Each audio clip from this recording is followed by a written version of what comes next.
authorities are minorities at my water park.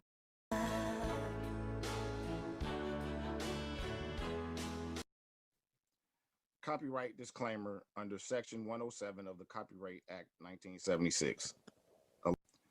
Copyright disclaimer under Section 107 of the Copyright Act 1976. Allowance is made for fair use for purposes such as criticism, comment, news reporting, scholarship, and research. Fair use is a use permitted by copyright statute that might otherwise be infringing.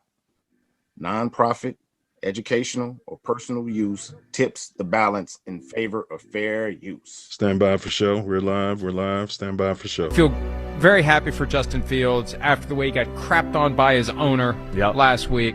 Ron, why do you think Caleb is such a polarizing figure? Why do you think there are so many, such a big part of the sports fan population that seems to root against him? True. I don't know, man. Y'all gonna have to tell me. Y'all write the stories on that boy, so y'all put all the stuff out there for everybody to read. I don't know. Great win, great game. Appreciate it. Bear down. Great throw. In the contracts, all of that stuff, that takes care of itself when you win. That's my biggest fear is winning here more than it is anything else, because that's when it gets really hard. And air quotes problematic. Time now for a segment so hot, my grandmother puts it in the eggnog and then starts saying, "Where's the mistletoe?" My grandma. Is she coming over this year? Oh yeah. Oh yeah. In spirit. She passed away years ago. That's what I thought. That's why I was asking. Oh, it's hilarious, Greg. That's great on the holidays. Oh, that's great from you. No, I mean, I'm laughing at your joke. Oh my goodness. I'm laughing at your joke. Great way to start a segment. Thanks, guys.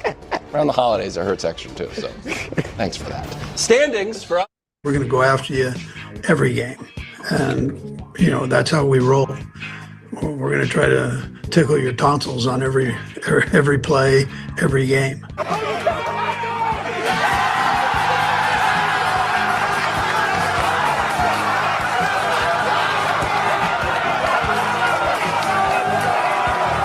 Well, that's how we roll.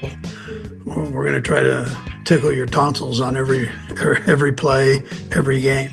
Hey, Cleveland, you better hide the markers from your kids. Somebody colored in your Jesus. Somebody colored in your ass with too much ass, fat ass. You're saying that you have a very strong opinion on LeBron versus Michael Jordan. We're in Chicago. I have to ask you what it is. yeah. Next question. No. Both great players. I will never be as great as Michael Jeffrey Jordan. MJ will forever be the GOAT of basketball. With Shamar, what stands out to you about his skill set? Yeah, look, I mean, he's athletic. I think that was the first thing that we saw. You see, explosion and power with this player. I think he's got the right temperament for what we're looking for. I think we'll have to put the saddle on him and break him a little bit.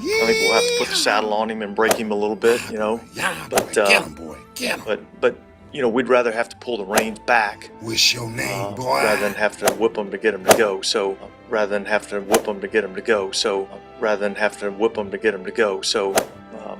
We're excited about working with him. Air quotes problematic. Stand by. Show starts shortly. Show starts in 2 minutes. All right, what's up, NASCAR fans? I don't know about y'all, but this President Obama is pissing me off. So I'm going to do some dip and speak my mind. Today I'm going to be dipping Vagisil regular strength anti-itch cream. Oh, yeah. Yeah, that's a big digger right there. So I'm pretty pissed off what I found out. I found out this Obama wants to put a bigger tax on gasoline. That's when all the news came in about being in the South Park episode. Something about being poor and stupid was the theme of the episode. Bring it on, Earnhardt. You scared of the competition? I'm just as poor and stupid as you. I'm gonna drive and I'm gonna go fast and I'm gonna turn to the left sometimes. Can we just get back to the subject of racing, please? Oh, bring it on, Danica. You dumb bitch think I can't steer left better than you? And gets popped on the sideline, and we're going to get a fight. Christian Ellis delivered the hit. And these two teams are going at each other. Tell you what, Joe, I know. I think Chicago's done a nice job of adding to their roster, and you get a good football coach, as he said himself, in Ben Johnson. Whoa! So, Chicago Bears are Fair. the deal all of a sudden. Yeah, every year the Chicago Bears are the real deal. Oh, don't use Air quotes problematic. My testicles, they like eased down and they put their hands right between my butt. Just pulled my drawers down and dug in my rectum. The ringleader and now disgraced. That Ain't That Network. Everybody subscribe to That Ain't That Network, man. I'm telling you, those guys are putting some real conscious material out on YouTube. A lot of people aren't aware of their content, but these are some very smart people that's very conscience forward. Hey bros, what's going on? This is Cotton Eye Bot. Be sure to subscribe to my channel if you haven't already, because subscribing makes you feel good.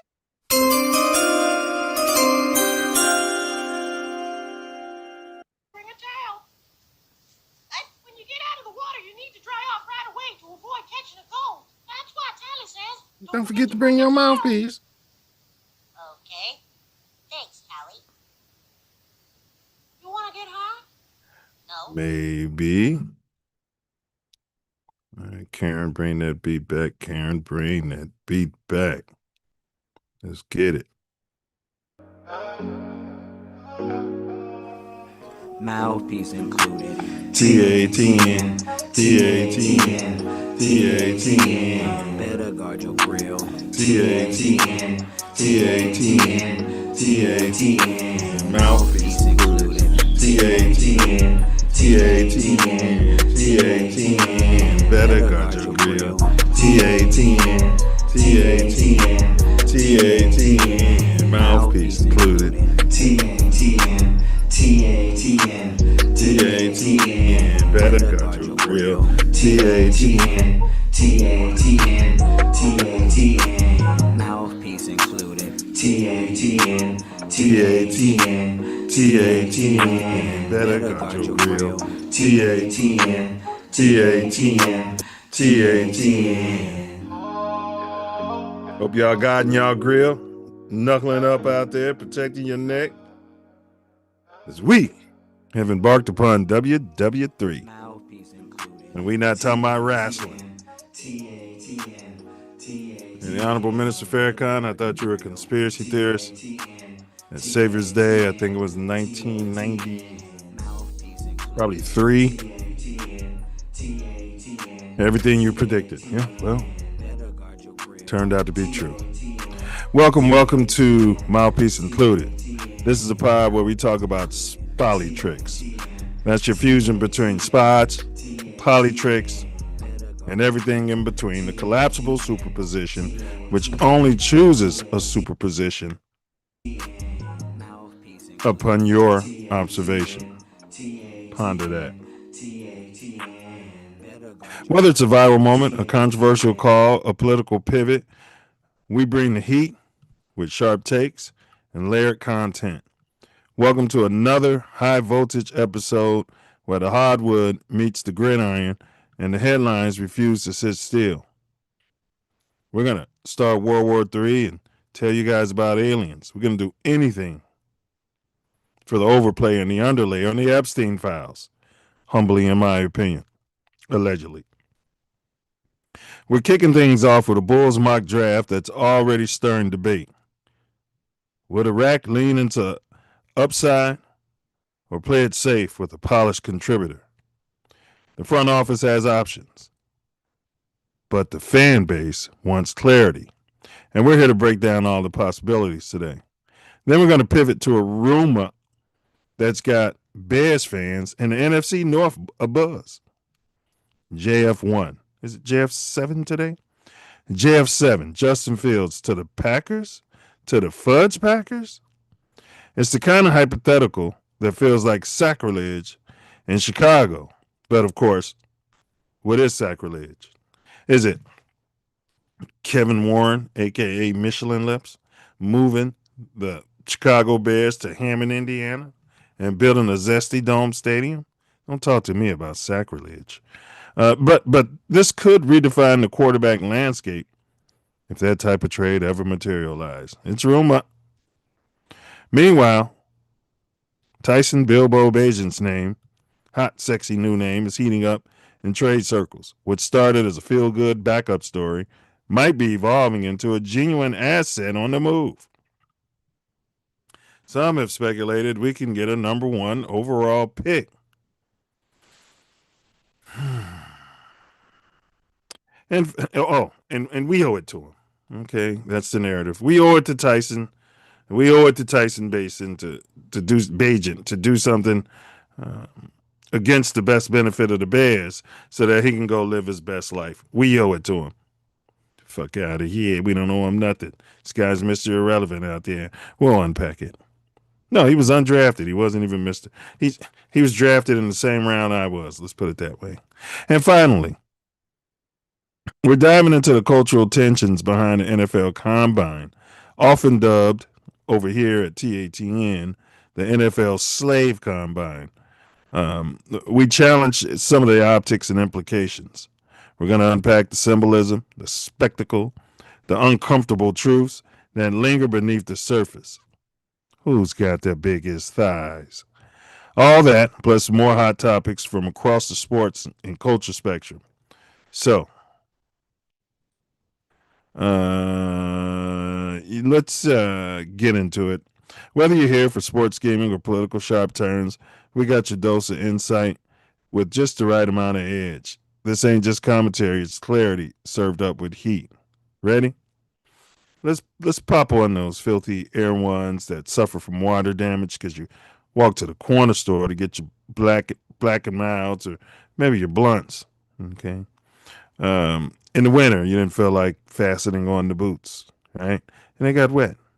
Then they start to stink. Then you say, well, forget it. They're ruined. I'll get a fresh pair of ones. I'll use these for, when I'm washing the car or when I'm doing yard work or something like that. Maybe you got community service work you got to do. Pay back your debt to the state. You're going to wear those filthy, old, dirty, stinky air ones. Well, let's pop those on just like Ryan Poles did, okay, on his first day of work. Stepped into the slush out of the black car, out of the limo, and proclaimed, let's get to work.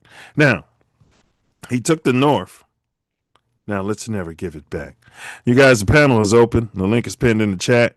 Anyone can pop up. We do ask, you can pop up, excrete your full excrement. But if you do pop up, do not, be advised, do not forget to bring your mouthpiece. So stand down, stand back, stand by.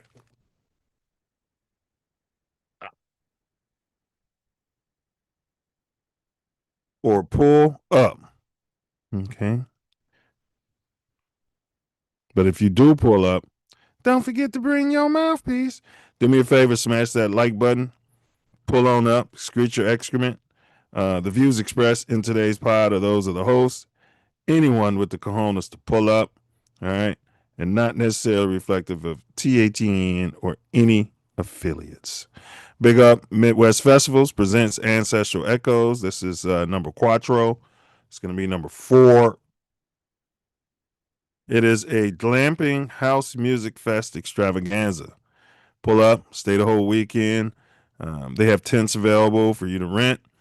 You can also get you a camper, okay?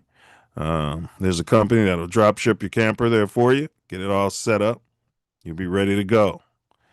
Just bring your unmentionables and things of that nature. You're going to be surrounded around great people. You're going to be immersed in great music from spectacular DJs, and you're going to get in touch with your ancestors. Simple Silent? Nobody said Simple Silent. Big ups to Tay Milz. Tay Milz Aesthetics, multicultural, skin, body, and weight loss pro. License bonded, fully insured. You find yourself in sunny Southern California, the Los Angeles County area specifically, reach out to Tay Milz Aesthetics. Licensed, bonded, specifically, reach out, fully insured. We're going to big ups to Hink out there. He says, shout out to the Wu-Tang. Protect your neck. Old school. So reach out to Tay Milz at www.taymilzaesthetics.com. That link has been pinned in the chat. And when you pop out, tell her the Mouthpiece Included show sent you. All right. Big ups Bella B. Bella B Designs. You might, want to get some swag honoring a fallen soldier or fallen family member or things of that nature. Or somebody's going off to college and you're having a trunk party. You know what I mean? A GoFundMe all set up. Reach out to Bella B. She can design stuff for you, or you can have a design, and Bella B can get that put up on a shirt or any type of gear, aka swag. That's designs365@gmail.com. That has been pinned in the chat as well. Big ups to Karen. That's designs365@gmail.com. And last but not least, if you find yourself in a pinch, meaning your whip is immobile, reach out to Gym Recovery. So you're running around the greater Chicago area, your whip won't move, reach out to Gym Recovery. He'll pull up, top of the line, brand new flatbed truck. He has over 3 decades of experience, so you don't have to worry about your baby being damaged on those Chicago streets or by an inexperienced tow person. All right? So big ups to all the sponsors. We appreciate y'all. For if it wasn't for you, you wouldn't be here. All right? All right. Start out with the RIPs. The Ayatollah Khomeini, I think that's his name, the supreme leader of Iran. He's allegedly been killed by the Zionists, I should say. So RIP and condolences to his family. Death in jail. I don't go around, wishing that on very many people, if anyone. All right, y'all. Links pinned in the chat. Pull up. Excrete your excrement. Let's get it going. All right. So, Chicago Bulls. We're going to start out with that. I was sent a screenshot, I should call it, of the Chicago Bulls here. All right. And this kind of blew my mind. Karen, can you share that? Karen? Yeah, I know you're talking to the police. All right, there we go. I hope you guys can see this. Hope you can see this. The Bulls currently have 10 former lottery picks. This is the value of lottery picks. This is the value of tanking. This is what tanking gets you. So we got Noah Asingwe. All right.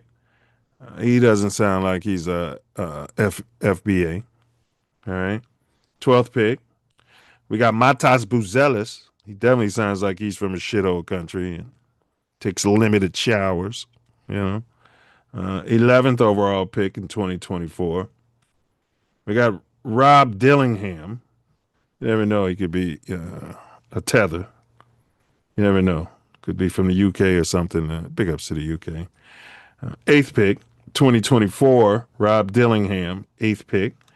We got Jaden Ivey. And you guys let me know if any of these guys are worth anything. I hear a lot about Matas Buzelis.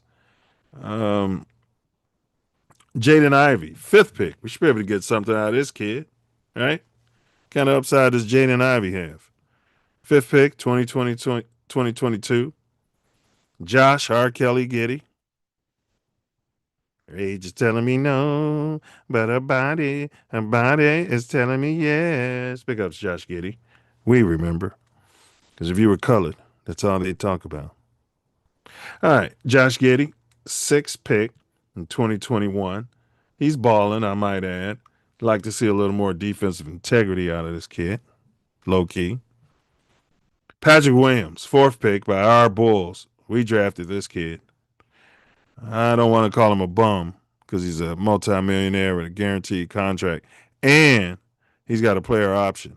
Last of his deal, he's got the type of contract reserved for your LeBron Jameses, your Steph Currys, players of that nature. So 4th overall pick. Isaac Okoro, 5th overall pick. He's drafted in 2020. Okay. And if any one of these guys, you say, oh, yeah, I like him, let me know. Jalen Smith, name sounds familiar. Isaac Okoro. Is he some sort of African? He's not FBA. Giddey's from Australia. Jaden Ivey, I think he's colored. Patrick Williams, he's colored. Jalen Smith's got to be colored. Colin Sexton, 8th pick. I know he went to college, I think, at Kansas or something like that. I got to believe he's FBA. Zach Collins, big Zach Collins, 10th pick way back in 2017. There's your NBA lottery, everyone. A plethora of lottery picks on this Bulls roster, and I think we've had the franchise's worst month in our history. It's the worst month of February, I should say. So there's that.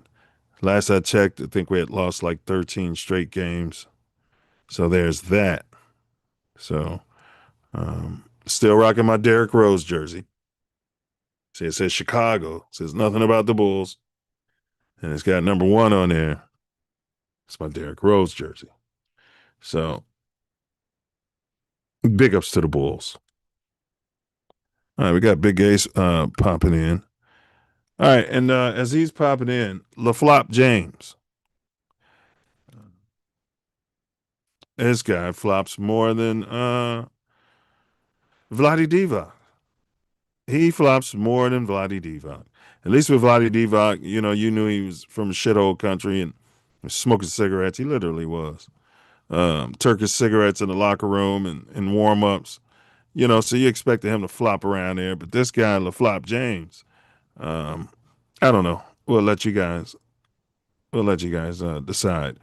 Karen has a video. She's going to pull up here. Let's see. LaFlop James. LaFlop.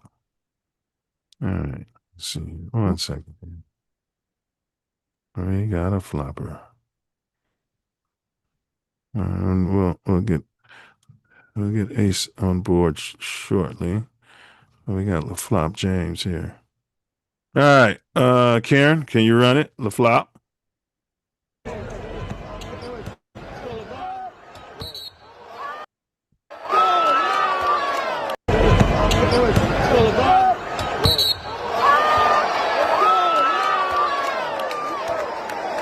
I find this video disturbing for so many reasons. Number 1, it's typical. It's not rare.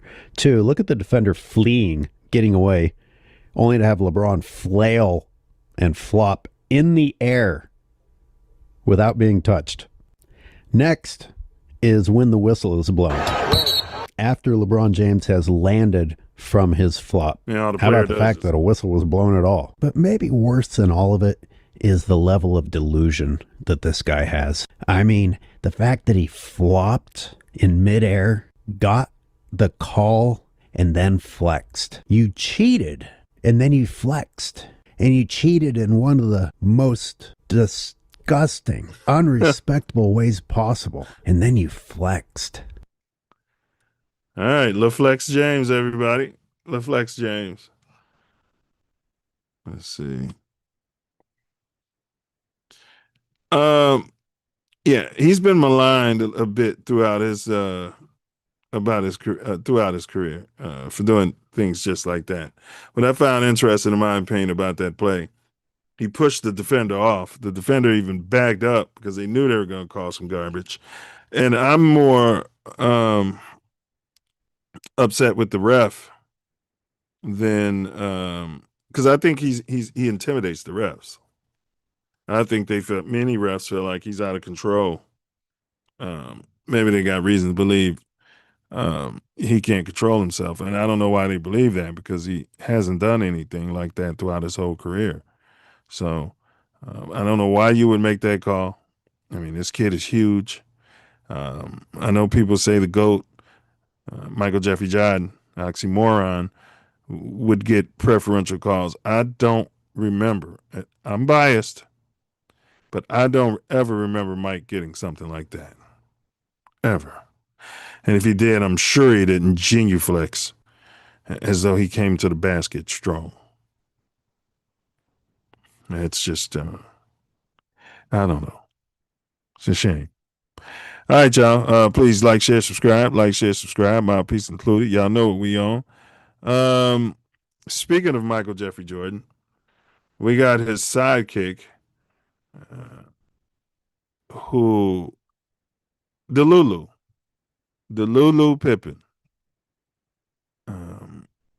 When Robin believes he was Batman. And it makes me look at it. I got to go back and watch the Batman series all over again, because maybe Robin was more crucial. Robin was like the runt. He was like bait. And Batman always comes save his ass. But maybe Robin was the true engine that made that thing go. I got to go back and look at that, because, Pippin certainly feels that way. So, fair use. Yeah. Fair use. And this is TV Michael Jordan YouTube channel. Y'all subscribe to that if you get a chance. It's TV Michael Jordan, the GOAT. So the great Dominique Wilkins, when he played for the Atlanta Hawks, I think he averaged 35 points a game at one season, and he had multiple 30-point season games. I think he was the only guy that outscored Michael in scoring. I got a weird question for you. The Bulls don't draft you. You get drafted to the Atlanta Hawks. It's you, Dominique, Kevin Wilkins. Michael doesn't pick you up. The Bulls get Kenny Smith. How many championships do you guys win at the Hawks, and how many championships does Michael win without you going there? I still get my 6. So you'd win 6, you're saying? Yes. How many does Michael win? Maybe he may be somewhere with LeBron, 2, 3, somewhere. LeBron's got 4 now, but he's 4 and 6 in the finals, if I'm not mistaken. I don't know. So you, Wilkins, Dominique, say Michael gets Michael, Horace, and Kenny, you're still getting your 6. Yeah, they can't stop me. Who gonna stop me then? And I think you owe it to him. I'll tell you who's going to stop you. Michael Jeffrey Jordan's going to stop you, for one. You had migraines. I don't forget about the back spasms, all these alleged things you had going on because you couldn't step up to the plate. Stop it, Scottie Pippen. I mean, you need to stop it, and you need to stop it right now. I'm getting really concerned about your personal well-being out there. I think that they need to put your money into conservatorship, all right, and put you on Zoloft or some sort of antidepressant drugs, and maybe even take a piece out of your brain out of there, from the front part of your brain, and start immediate electric shock treatment. And if more stuff like this comes out of your mouth, they need to send you to Guantanamo Bay and start waterboarding you. What do you have to say about that, Ace? Hey, you're talking about the best player in NBA history, Scottie Pippen? Yeah, Robin, who's now become Batman. I mean, bro, Mike walked away from the game and he wasn't winning shit. Yeah, well, I mean, they keep going back to the year that Mike walked away, and they made it to the championship, the Eastern Conference championship, and they were so close. It was a game away from there. Yeah. They didn't make it. No, they didn't even make it. Yeah. That's how nonsensical this narrative from Scottie Pippen has been for the last 30 years. And we even think he did anything when Mike was going. So are they calling him and saying, "Hey, Joe Rogan wants you to come on the show, and we got a big fat check for you, dumbass, and we need you to say more delusional shit, about Michael Jordan"? Well, Scottie did go through a devastating divorce and maybe some financial issues, and So you're saying he's pissed that Michael Jordan's son is dinking his ex-wife. Is this where this is all coming from? It's got to be part of it, because I think before they broke up, he had lost his complete mind. When they were when she was babysitting him. But now she's not babysitting him anymore. We don't hear any of these statements. You mean when she was grooming them? Well, yeah. You can't say babysitting, can you? No, that was definitely grooming. Because if it was the other way around, they would have said the guy was grooming her. Yeah. He would have. He'd have been on the island and everything. He would have been a captain of industry. Yeah, but yeah. You got anything to say? I covered before you got in. Love that background, by the way. That make a hell of a tattoo. Let's see, LaFlop James, we covered that. Yeah, LaFlop. LaFlop. And we covered the Bulls lottery picks. They got 10 lottery picks on their roster. You want to comment on any of that? Yeah, clean house. I don't know the contracts of these guys. I'm gonna look it up so I'll be more prepared for next week. Who we can get rid of at the end of the season. Yeah. And I don't even understand the rationale for keeping.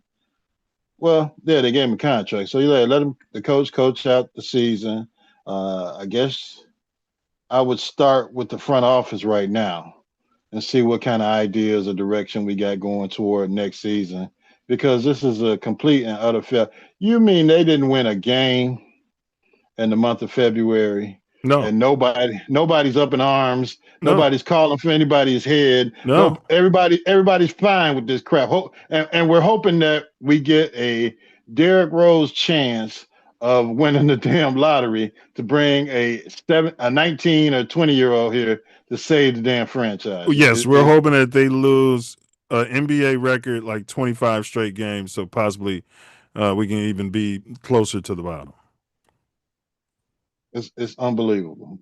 Yeah, you know, hey, that's your national media.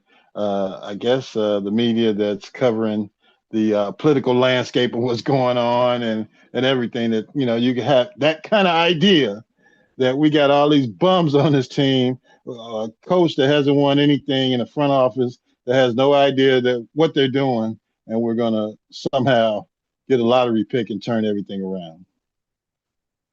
All right, so Chicagoan or Chicago native, I should say, Shump, Iman Shumpert. You know, he's a LeBron Glazer. But he said D Rose is bigger in Chicago than 23 GOAT. Now, I've been gone longer than you. I mean, you're in the city still. I've been gone for quite some time. Yeah. Love D Rose. I mean, I'm wearing the jersey, for God's sakes. For God's sakes, come on. But is this true? Is D Rose bigger than Walter Payton in the city of Chicago now? Everybody loves Pooh, but no, I don't think he's bigger than Michael Jeffrey Jordan or sweetness Walter Payton. It's a wonderful thing that he was able to come back and get his roses, no pun intended. Yeah. As you know, as a basketball player, when they did what they did to him to ship him out of town and shame him as a basketball player. But you know, I think it's more of a marketing thing. Like, who the hell else is gonna come out and see the damn Bulls games, or how can they sell tickets without having a Derrick Rose night this year? They had so many damn packages put together for you to attend a Derrick Rose night. Buy 10 tickets, buy 5 tickets, buy this Derrick Rose package, buy that Derrick Rose package. Did I not say when they were waiting on Lonzo Ball that I would bring back a Derrick Rose before the Knicks went and got him and he had multiple 30-point games? Did I not say I would flirt with that? And this damn management team we got, go ahead. No interest. No interest. Yeah. I mean, he should have been back, especially after he got healthy, and you needed someone to guide and direct this team. And you could have brought a floor general. He'd have been nice with Levine, and he'd have been nice with them, man. Yeah, he could have took them in the locker room at halftime and slapped the shit out of them. You know, when they were out there taking them terrible shots. You high yellow bitch. You know what I mean? Yeah, you talking about Levine. He probably wouldn't have had much problem with my boy the tweener. DeRozan. Yeah, because he played some D. DeRozan played D, man. And he was mid-range. You know, but you're right. If he was getting into those when he started forcing his game, though, DeRozan getting the fourth quarter, like Mike, if I could be like Mike. Well, I mean, he had to get his shots up, because if he didn't, Levine from three. He was going to be jagging the whole damn fourth quarter off. Mm-hmm. So, I mean, you know, it's the lesser of two evils at the time, And you got to take it. And he was hitting some of them damn shots, winning games, and we didn't get that out of Zacharias Levine. So that brings me to we're obviously tanking. No, they're out there playing hard every night, trying to get the best effort they can out of what's that guy named Peter Tom Willis or Pat Williams we get. Pat Williams, with the player option. He's got a player option. Yeah, some bitch got his agent. I need to meet his agent. Yeah, and Pat's gonna have the player option for that last career in case he wants to go out and get flirted with on the open market. He can go get flirted with right now. And if you think that guy's going to cancel his contract with the way he's played his entire career, I got an island in the middle of Lake Michigan I want to sell you. Yeah, Epstein Island's for sale. My gosh, a player option. Are you kidding me? Yeah, I mean, he's probably one of the worst picks in Bulls history. Definitely the worst in Bulls history. Yeah. I mean, even sad Brad Sellers came out there and, tried to get something done. Sad Sellers. Don't remind me of Sad Sellers. All right. Yeah, but Sad played in a different league. If Sad played in today's league, yeah, he'd be a stretch 4, a stretch 5. Yeah, but he'd be getting so many max contracts. He'd be killing, even though he couldn't dunk 7 feet tall. All right, so 1, 2, 3. There's 3 teams below the Bulls in the East. 4, 5, 6, 7, 8. So there's 8 teams that's going to have more lottery balls than the Bulls. Now, we could potentially get down to, say, the 6th lottery ball position. I say that to say it's going to be tough because everybody's tanking. We want to take a look. Go ahead. What difference do it make? This crap is rigged. I mean, after the Luka Doncic and the Lakers crap, you gotta know this thing's rigged. Oh, they're blaming Luka. This is all Luka's fault now. Luka and DeAndre Ayton over there in the Lakers. LA. Yeah, the true Lakers fans ain't, but that's the national media narrative, and they're not blaming Bron at all. Now, remember when I told you when he came in the league, he was getting more damn calls than Michael Jeffrey Jordan by just going out there and they were hacking him and he was complaining. And you did say that. He was getting 20 whistles a night now. Now he's not getting all those calls because LeBron's on the team and they're saying he's crying the whole damn game. Yeah, trying to get up. He feels like he deserves it because those were calls years ago. Yeah, those are LeBron's calls now. You're on the Lakers. Now, once LeBron's gone, you'll get him again, but, it is what it is. I mean, LeBron's getting $53 million. He's not playing any defense. Luka, I looked at his stats. He's balling. He's never played defense. I'm just saying, big ups to Clutch Sports. Every team LeBron's on, when they're not going to win a chip, they find a way to have the media scapegoat everybody else on the team but Bron. The narrative with Bron is, but he's 41 years old. All right, then come off the bench then or retire. Yeah. Retire. How about that? Retire. You might as well throw Kareem out there and be like, but he's 75 years old. He can still get a couple rebounds for us tonight. Yeah. All right. So what I'm saying is we're probably going to be picking anywhere between 5th and say 8th, more than likely, unless we get lucky. You see in this mock, they got us picking 9th, and we're getting Braden Burries, another shooting guard, who's averaged 16 points. I mean, what the fuck? I mean, everybody coming out as a shooting guard. They had a chance to get a damn a forward last year, and they passed on it for the guy from France. They could have got the kid Walker, I think. But they passed on. They wanted the project out of France, who's got hurt in the preseason and out for the season. They thought they had a poor man's Wemby? Yeah. No, they had I think they had what was the guy the Bulls used to have? Cephaloshes. Yeah, they had a poor man Cephaloshes. They thought they were getting from Shasha Cephalopoulos. I don't know, Theo or something. But yeah, and they're the smartest idiots in the room again, and went and got a guy from France that hasn't played one damn minute for the Chicago Bulls. But they're saying all these like 8 players are franchise players. Yeah, they're all guards, aren't they?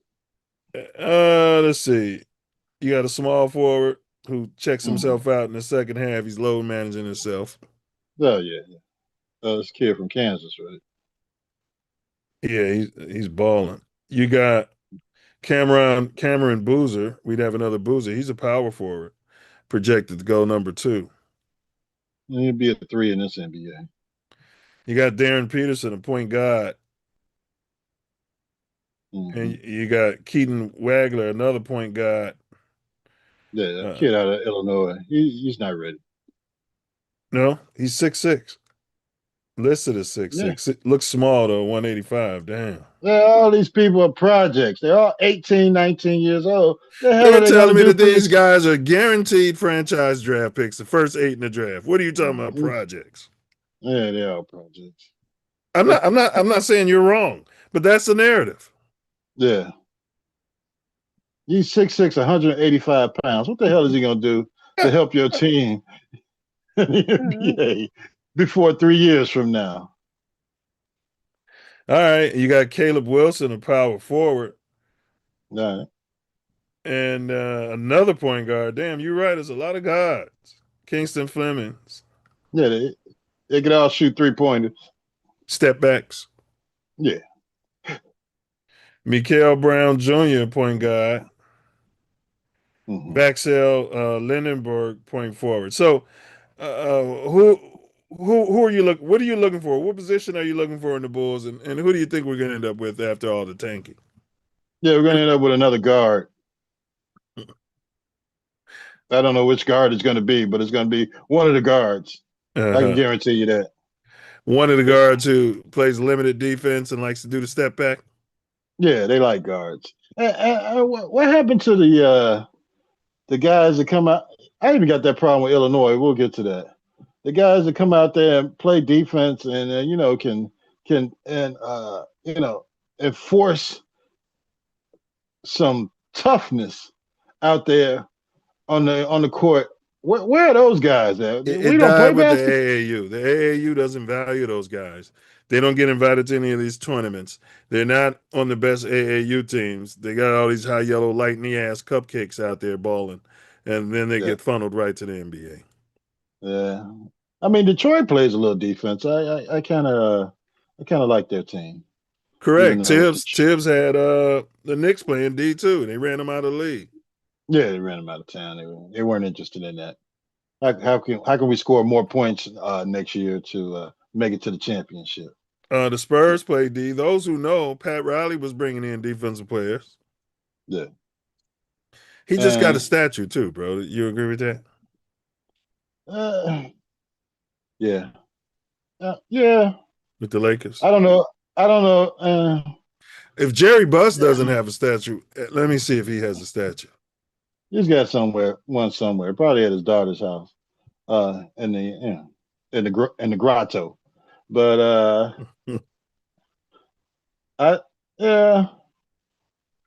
he deserves a statue. Maybe in the NBA. I don't know. It's between. He deserves. So you're gonna give him one in Miami too? I don't know where I give it to him at, because he turned around the Knicks, he turned around the Lakers, and he turned around the Heat. So now, okay, so I find it weird. Tragic Johnson, Jerry West, Cap, Shaq, Elgin Baylor, Kobe Bryant. They got other people like boxers. The Mexican boxer, you know what I'm talking about. He liked to do the cocaine, the booger sugar. De La Hoya. Yeah, they got De La Hoya out there because he's from LA. Now he's got a statue. Yeah, he's got a statue out there. Did he tell Trump? Why? Trump's going to deport the statue? You damn right he is. Well, you got Buss is not amongst it. I find that really, like, I can understand Reinsdorf not having a statue in front of United Center, But Bus, who put this shit together, huh? Me. That's who. Who do I trust? Who do I trust? Me. That's who. Jerry Buss, in my opinion, deserves a statue out there. Yeah, I think Jeannie was like, she's fine. She's fine with the fortune. She doesn't give a damn about her dad having a statue. Mm-hmm. She took the check. All right. U.S. took hockey gold in the men's and women's. You got any commentary on that? Shout out to the U.S. hockey team, men and women. I didn't like the way that they backdoored the women when they got the call from Pauls. Peter Pauls. Yeah, whatever. Yeah. And did I say backdoor? Yeah. The way they treated the women. Backdoored the women. Hey, happy Sunday. St. Patty's Day is coming up. Anyway, I don't like. There's no way they should have went to the State of the Union, period. But to go without the women's team, even more shows how misogynistic those guys are, and had no true USA spirit. So, but shout out to them for winning their gold medals. One of them went to the White House and one of the teams didn't. I think the women didn't go. No, the women weren't. The women declined, just like the Seattle Seahawks. Right. They didn't want the president trying to grab them in the crotch. Yeah, well, they weren't sure. They weren't sure if they were getting dressed in the somewhere in the White House, whether he'd come in the room and check them out and see what they were working with. I guarantee you, if I saw Trump and I was with the press and I said, yeah, one of the members, without no fact checking, I could just say, I heard that one of the members of the women's hockey team said she was afraid you'd grab her by the crotch. Huh? They're all ugly. That would be his response. Where are you from? TATN? Oh yeah, that's fake news. That's a stupid question. Yeah, they're all ugly. Why would I grab them by the crotch? That's been his defense. You're ugly. I don't want you. Yeah, nobody wants you, guy. Yeah, now you sent me something. I thought I had set it up already. Son of a gun.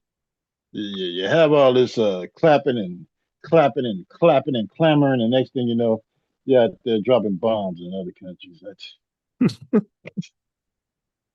Yeah, out there dropping bombs. Okay, I think we might have it. We don't know what's in his heart. Okay, yeah, we got it.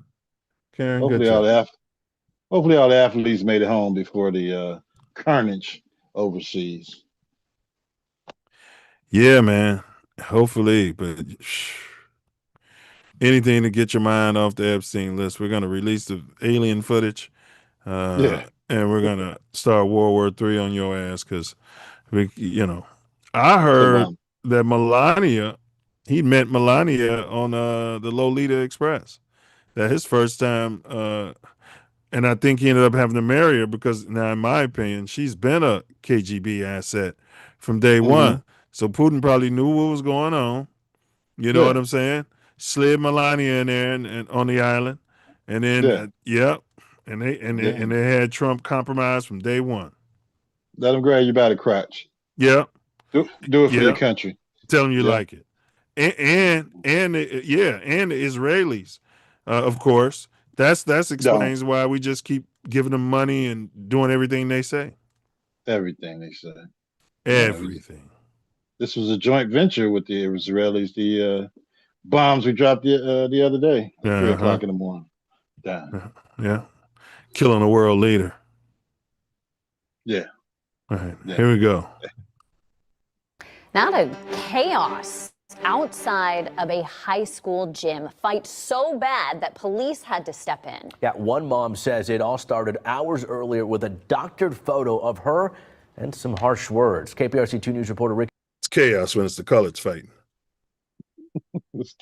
Munoz has been working on this story for more than 2 weeks. Ricky, what makes this story so important? Hey guys, we've always seen things that have been manipulated and then sometimes we question if they're real or not. Now, this story is about a woman's fallout that someone took an innocent pic of her and turned it into something completely different.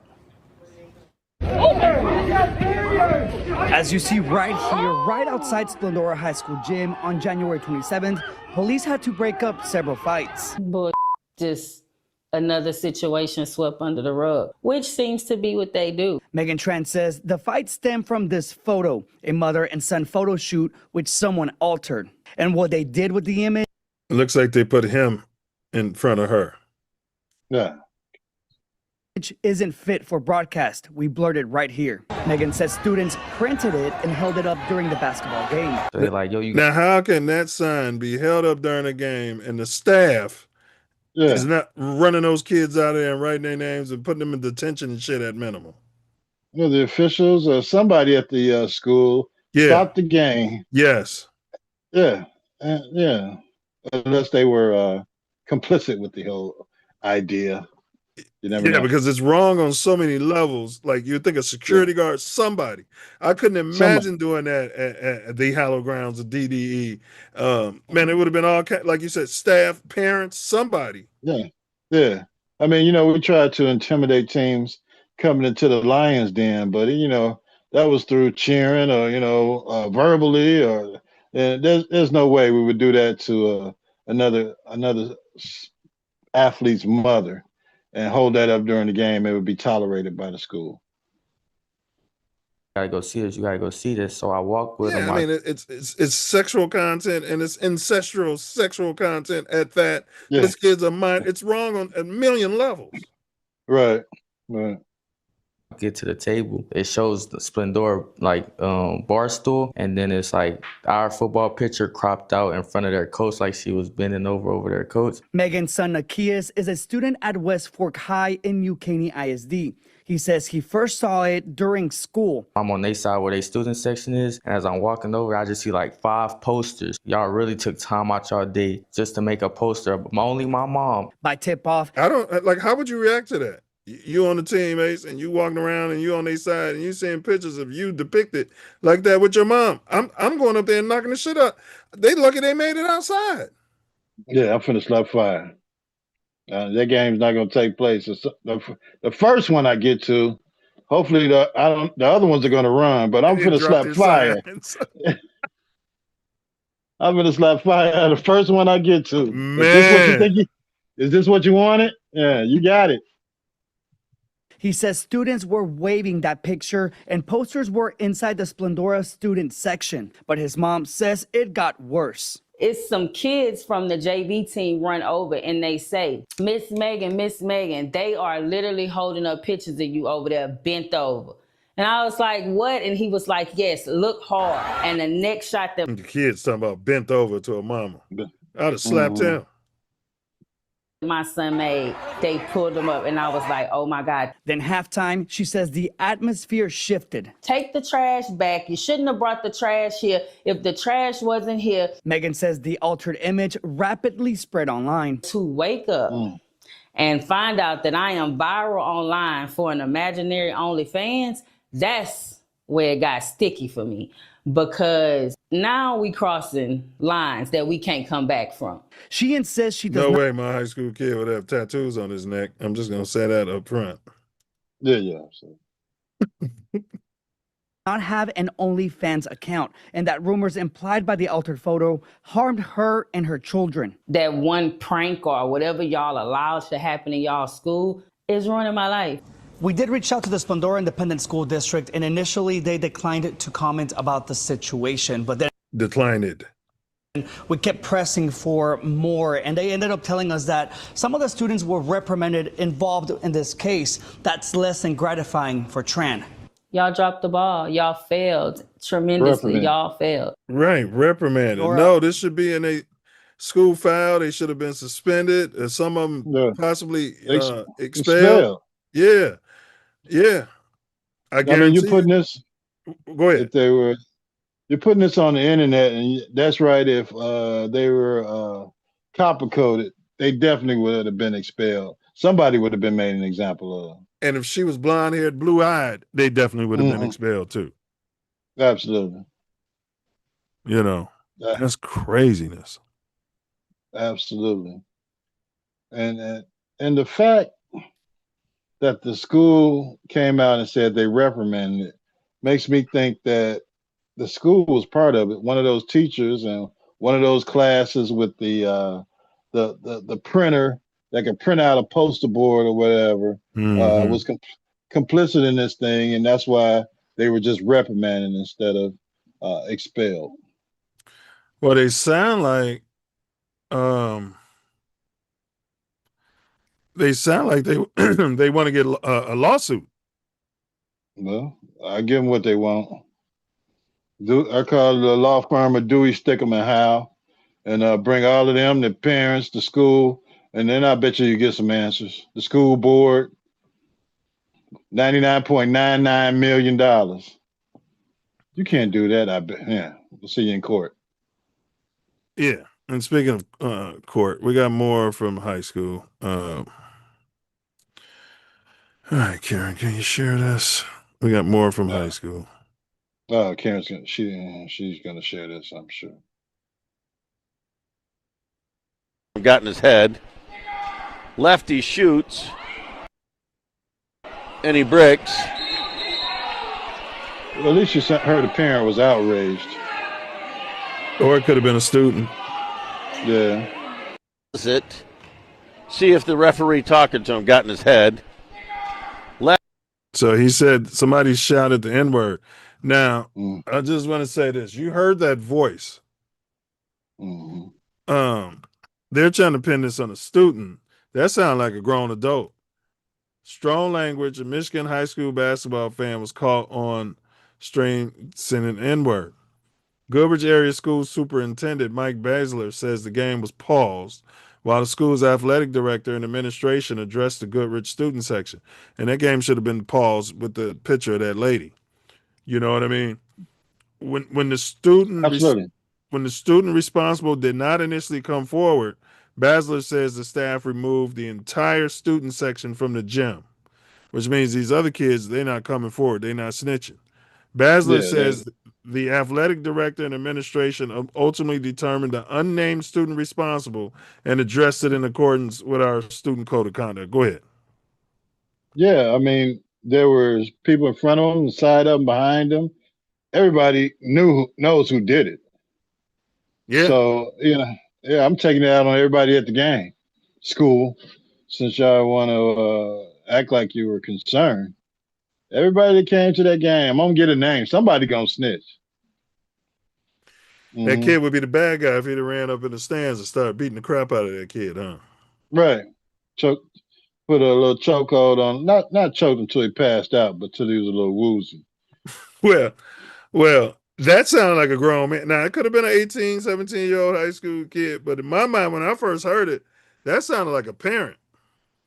Yeah, I mean, it sounded like a older student, maybe a senior at the school, and thought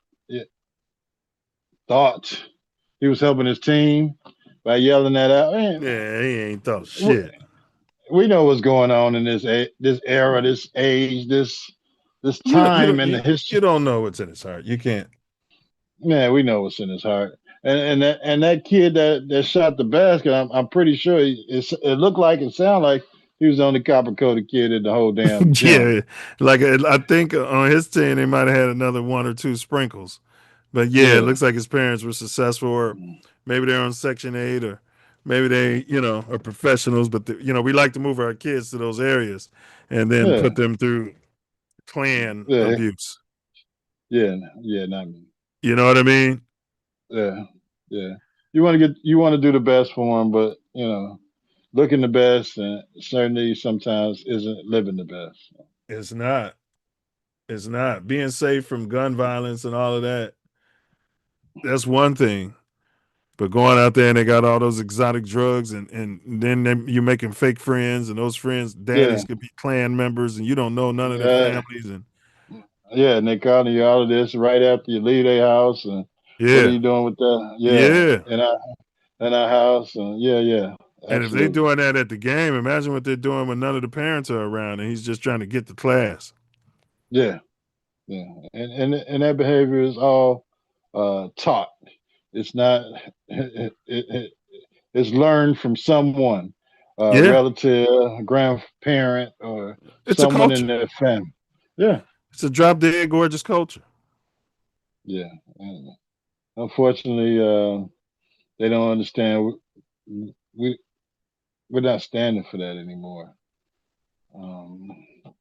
But we are in the area of cameras, which also helps them a lot. Sometimes for That's what caught him. Yeah, getting the complete brakes beat off of them all the time. But yeah. All right, we got more from the Drop Dead Gorgeous. Fair use. Now, this is a guy who was caught abusing his wife, and Stephen A. Smith came out there and defended him. He's my friend. McMahon, the wrestling owner of the WWF, and he swept it all under the table.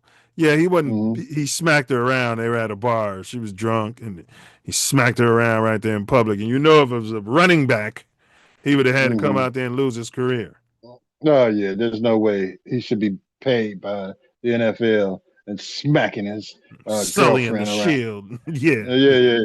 Yeah. All right, here we go. This is your boy. 100 miles an hour, reckless driving. Yeah. Drunk.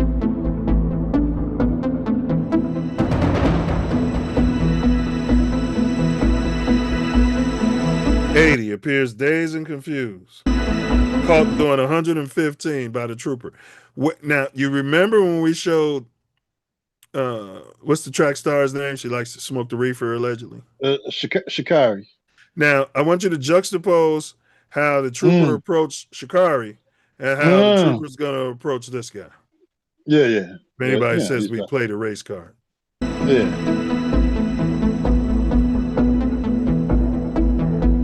Now, this guy actually caused an accident. The trooper witnessed it all.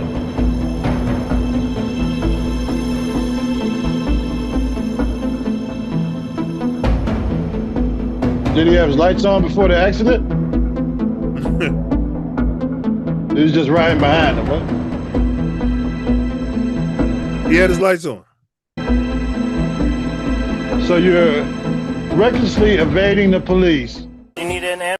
Yeah, but listen to this conversation. No, I don't. All right. Why? No, I don't. Do you need an Why ambulance? need an ambulance? No, I don't. All right. Why were you driving over 100 miles an hour? It's my granddaughter's birthday. I got to get this the next exit. Right. Did you see me trying to catch up to you behind you? Do you hear the anger or contempt like he had when he was talking to that colored? Absolutely not. Absolutely not. This and is this amazing. Go ahead. This guy's called an accident that could have killed some damn body. Driving felonious speed. That's felony speeding. Yeah. Go ahead. So he's supposed to be at his door, pulling his ass out the car, and putting him in handcuffs. Yeah. I didn't see that. I saw lights, but it didn't look normal. Yeah, I'm trying to catch up to you, and you keep taking off. Oh, no, I'm not trying to outrun you. I know. He said he saw the lights, but it didn't look normal to him. And you can tell he's drunk. Allegedly. I understand that, but that's why I was very confused. Right? Because it wasn't like you were running. It was just like you almost hit, I think, 115 miles an hour. It wasn't like you were and running. Then you just hit someone because you weren't paying attention. Were you looking at your phone? See how he's giving him a defense? Yeah. All on dash body cam. Yeah. No, trying to drive. No, I'm not looking at my The person was right in front of you. There's got to be a reason you hit him. No, I haven't been driving my car, and God knows how long. Right. It was right in front of you. You went straight at it at 100 miles an hour.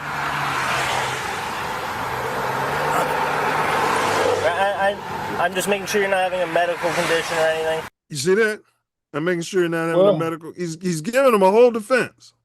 Well, he does have to check for that. Make sure he wasn't having any stroking out and then diabetic attack. No, he doesn't have to lead him with that. This guy has to say he's having that. Absolutely. Now get your ass out the car, and it's time to go to jail. Right. If this guy would have said, "Hey, I need an ambulance" or something like that, that's different. Yeah. Let's go back and listen. This cop should be reprimanded for this. He's leading Absolutely.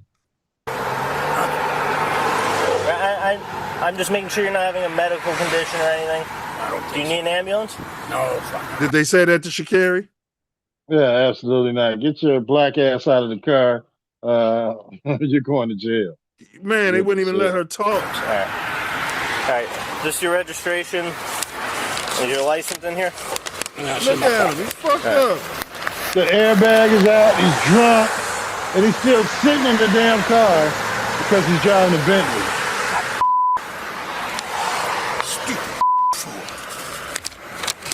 Bentley GT with the spoiler.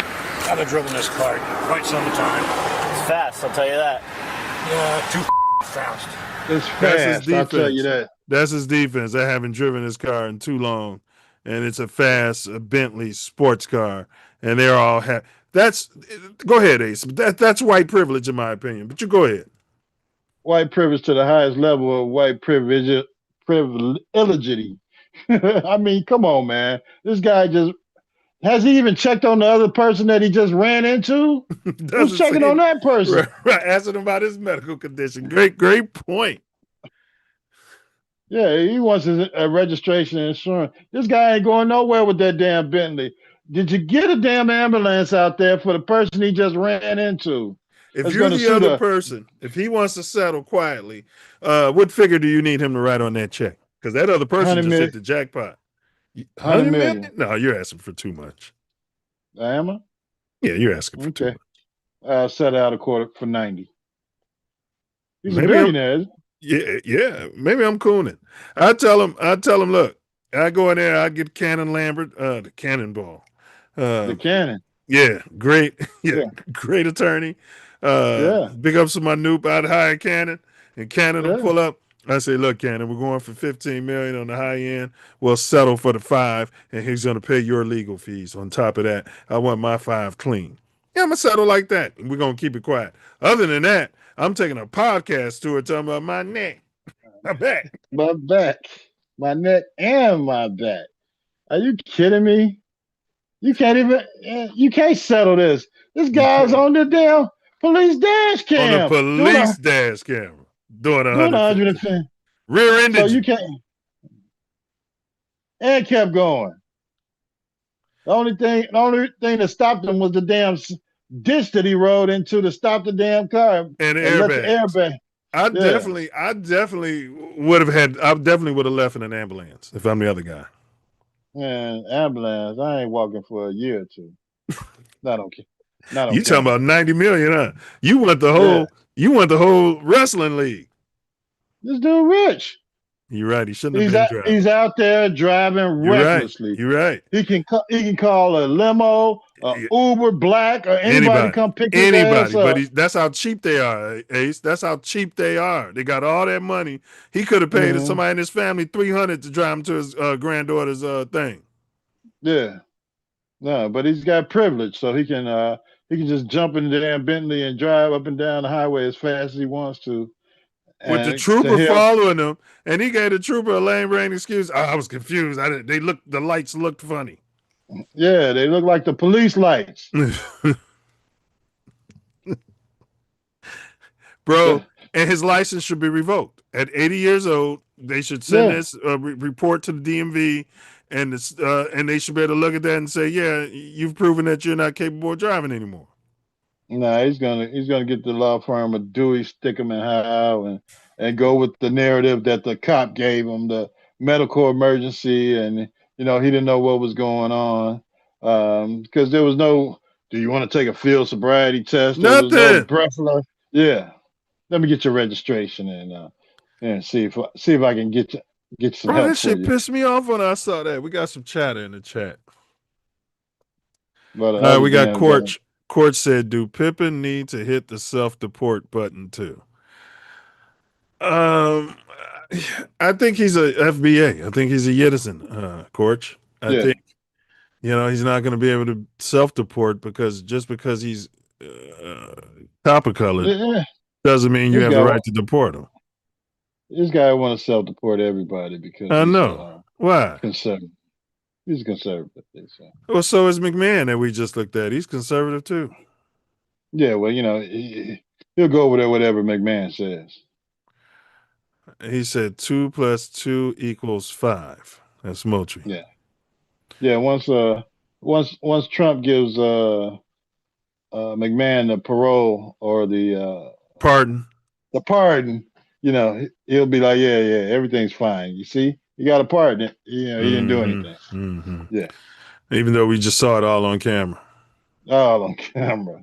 I Man, would like to look at that trooper's other body cams when he's been in similar situations with non-people in the Bentley. I'm not even going to go too far as and say white people, but I would like to look at all of that. And this is what the city should be doing. Let me see how this guy's common reaction is to a similar situation. No, that's what you would get the cannon for, to go in there and pull all that footage and put it right out there to the city. Yeah, the city. And you'd have the city as and, part of your lawsuit too, huh? Oh yeah, everybody's getting. I'm over here writhing in pain, and this guy's over here getting you know, autographs with McMahon. Yeah, tickling McMahon's tonsils. After he just ran into the back of my damn car and kept going on the damn highway at 115 miles an hour. And Horrible driving. Yeah, this damn car. He's blaming the car. So he's trying to suggest there's a mechanical issue with the Bentley. That's what Dewey Stickham and Howe is gonna bring up in court. But yeah, Schwartzberg, Stickham, and my client was never tested for DUI, so we can't suggest that he was under influence. Don't worry about it. We got everything we need on the dash cam and the body cam. And they cut that there. There's more to that camera. That interaction didn't end there. I wonder what they left that we didn't see. Yeah. He said, "I'm watching." Go ahead. If he didn't proceed to, after he asked him the medical questions, if he didn't proceed to work this as a driving under the influence, then yeah, that guy needs to be fired. And McMahon definitely needs to pay that $95 million I'll settle for out of court. How much you selling for? It depends on how quick it is. I'll go with 80. I'll settle for 80 million. Otherwise, I'm suing him until I can't sue no more. And if he wasn't arrested for reckless driving, I'm suing the city too. Yeah, he's 80. I mean, if we don't settle it, out of court, right? Now I'm taking your estate. However long you're gonna stay here. You're gonna put a mechanics lien on the WWE? Oh yeah. I'm gonna be at WrestleMania. You damn right.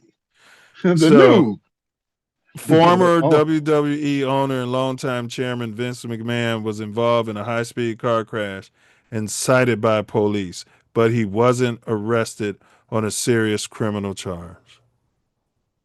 And you saw how they was going at that poor girl, Olympic track star. Yes. Cited. They arrested her and her colored boyfriend who pulled up. Yeah, he's just checking on her. Now, this guy was obviously driving under the influence and reckless driving.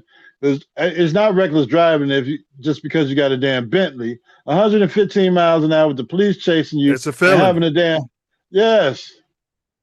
Never arrested and made to fight these charges. No serious injuries were reported. Now, that's the other guy had a Beamer. He didn't seem, poor and stupid.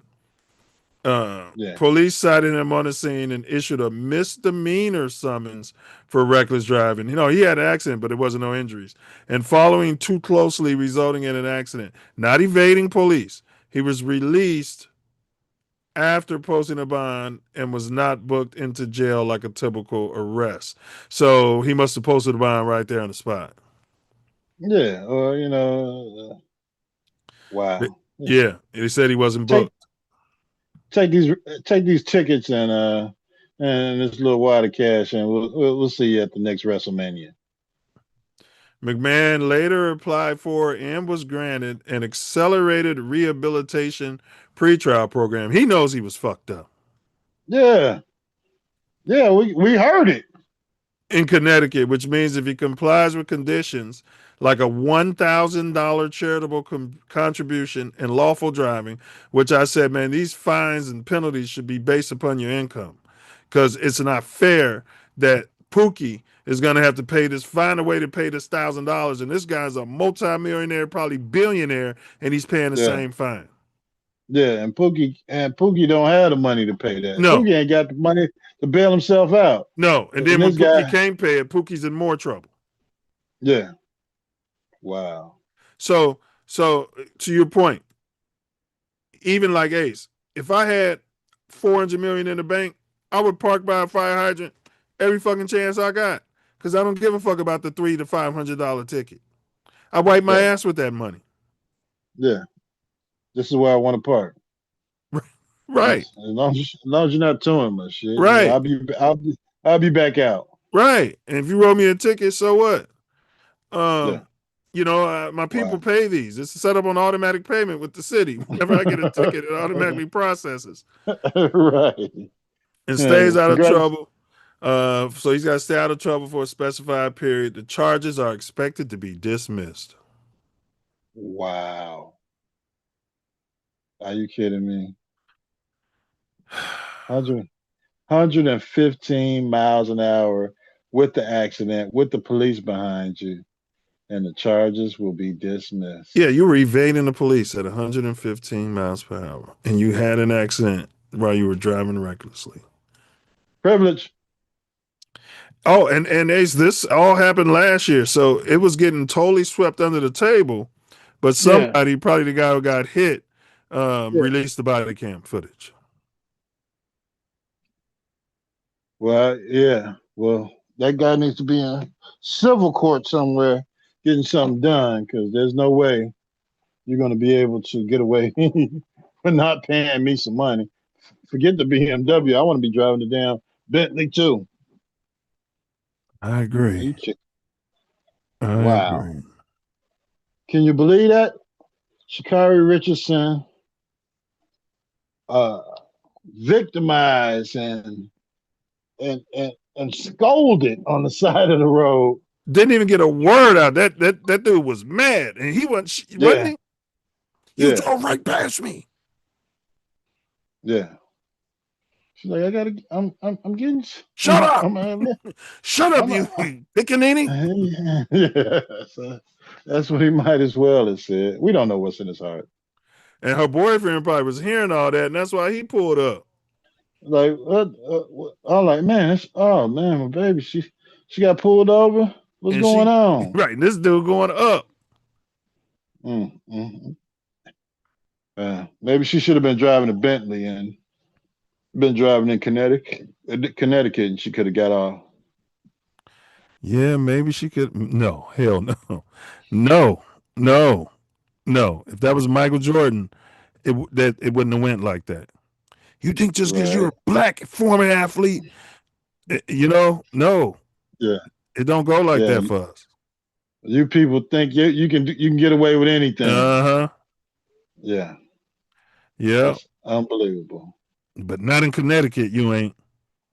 Are you kidding me? Wow, and this happened last year, you're saying. And it's just getting released. Wow. All right, we got a zest of the week. Now I haven't confirmed. Go ahead. That makes me go back to Michael Jeffrey Jordan's son when he was a little under the weather, driving up on the railroad tracks, and they got that video footage right out there. And he planted cocaine on him. Yeah, with the snow bunny. Yeah, the prostitute allegedly. Yeah. Man, it's the world we live in. God bless America. Yeah, the country we live in. Coach said, I'm watching the USA Iran war on Fox now. They think it's the Olympics. People are dying, Coach. Innocent people are dying. The troops are getting killed. Civilians are getting killed. Yeah. Children are getting killed. Yeah. No. It's not a video game. No. The 85 Bears is the most popular in Chicago. Then he said 2 + 2 = 5 again. Giannis didn't play today. He said the Bulls snapped their 11-game losing streak today. Why? Because Giannis not playing? They stink. Yeah, but he said they won. Said the Bulls won. Oh, okay. Bucks didn't sweep Bulls. First of March. They won their first game in March. Nice. Bulls have 7 guards. All you got to do is download the app and hit the button. Not sure what he means by that. Oh, self-deport. Talking about that. Self-deport. Yeah.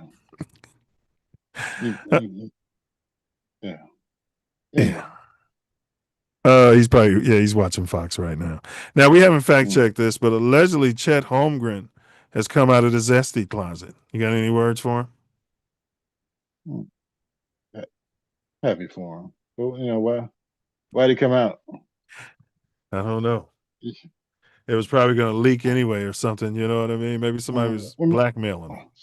Somebody caught him, got some pictures of him, video. Yeah, man. Nobody cares. Every black man they try to put on television now, has got some zest to him. Zest. Yeah. We got to market. We got to have a Zest Fest. Get in charge. Make the money out of it. Zest Fest. Yeah. You know what I mean? Yeah. I think we can put that together in a couple different cities.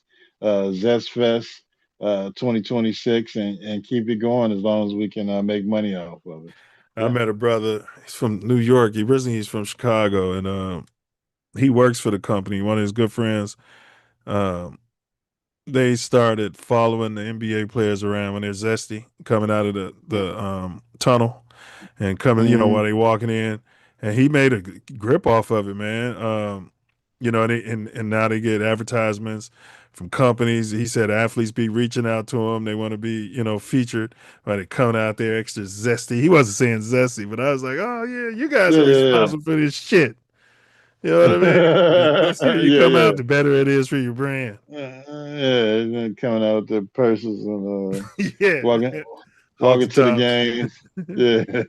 Walking, putting their lipstick on and shit. Yeah. Mm-hmm. Like they ain't walking on a prison yard. Mm.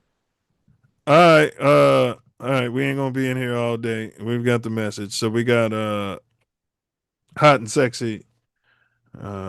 New name. Man, I got to put that and on my. I think you owe it to him also. What's that? I got to put that video on my social media. This guy was driving 115 damn miles an hour and got away with nothing.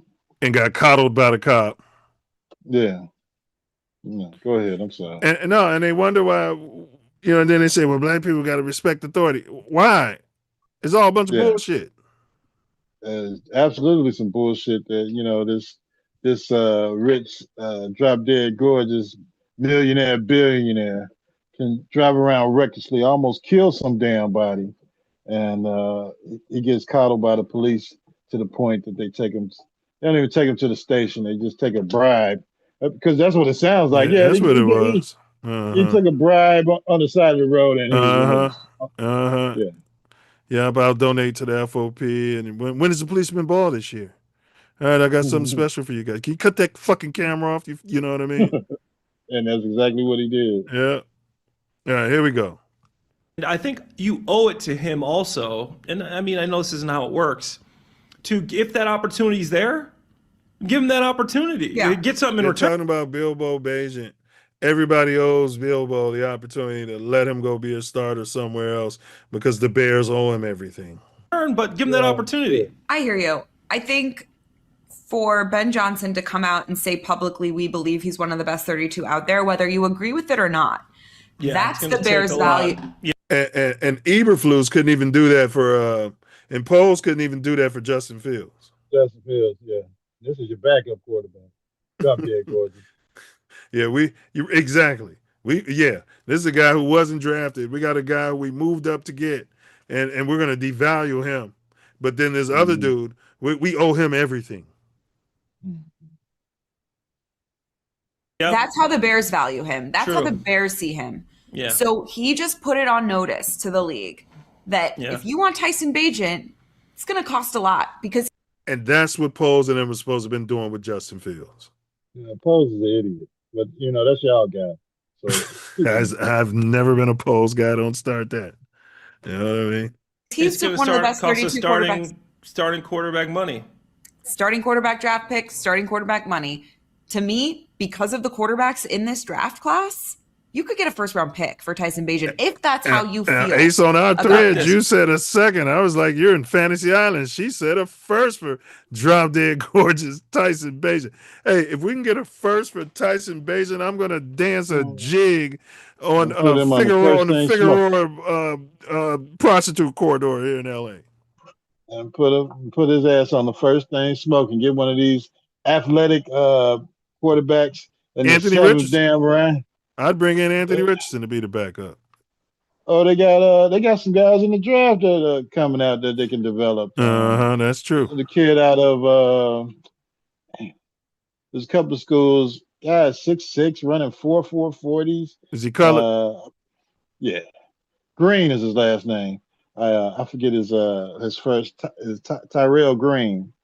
I forget the school that he goes to. I think it's like NC State or something like that.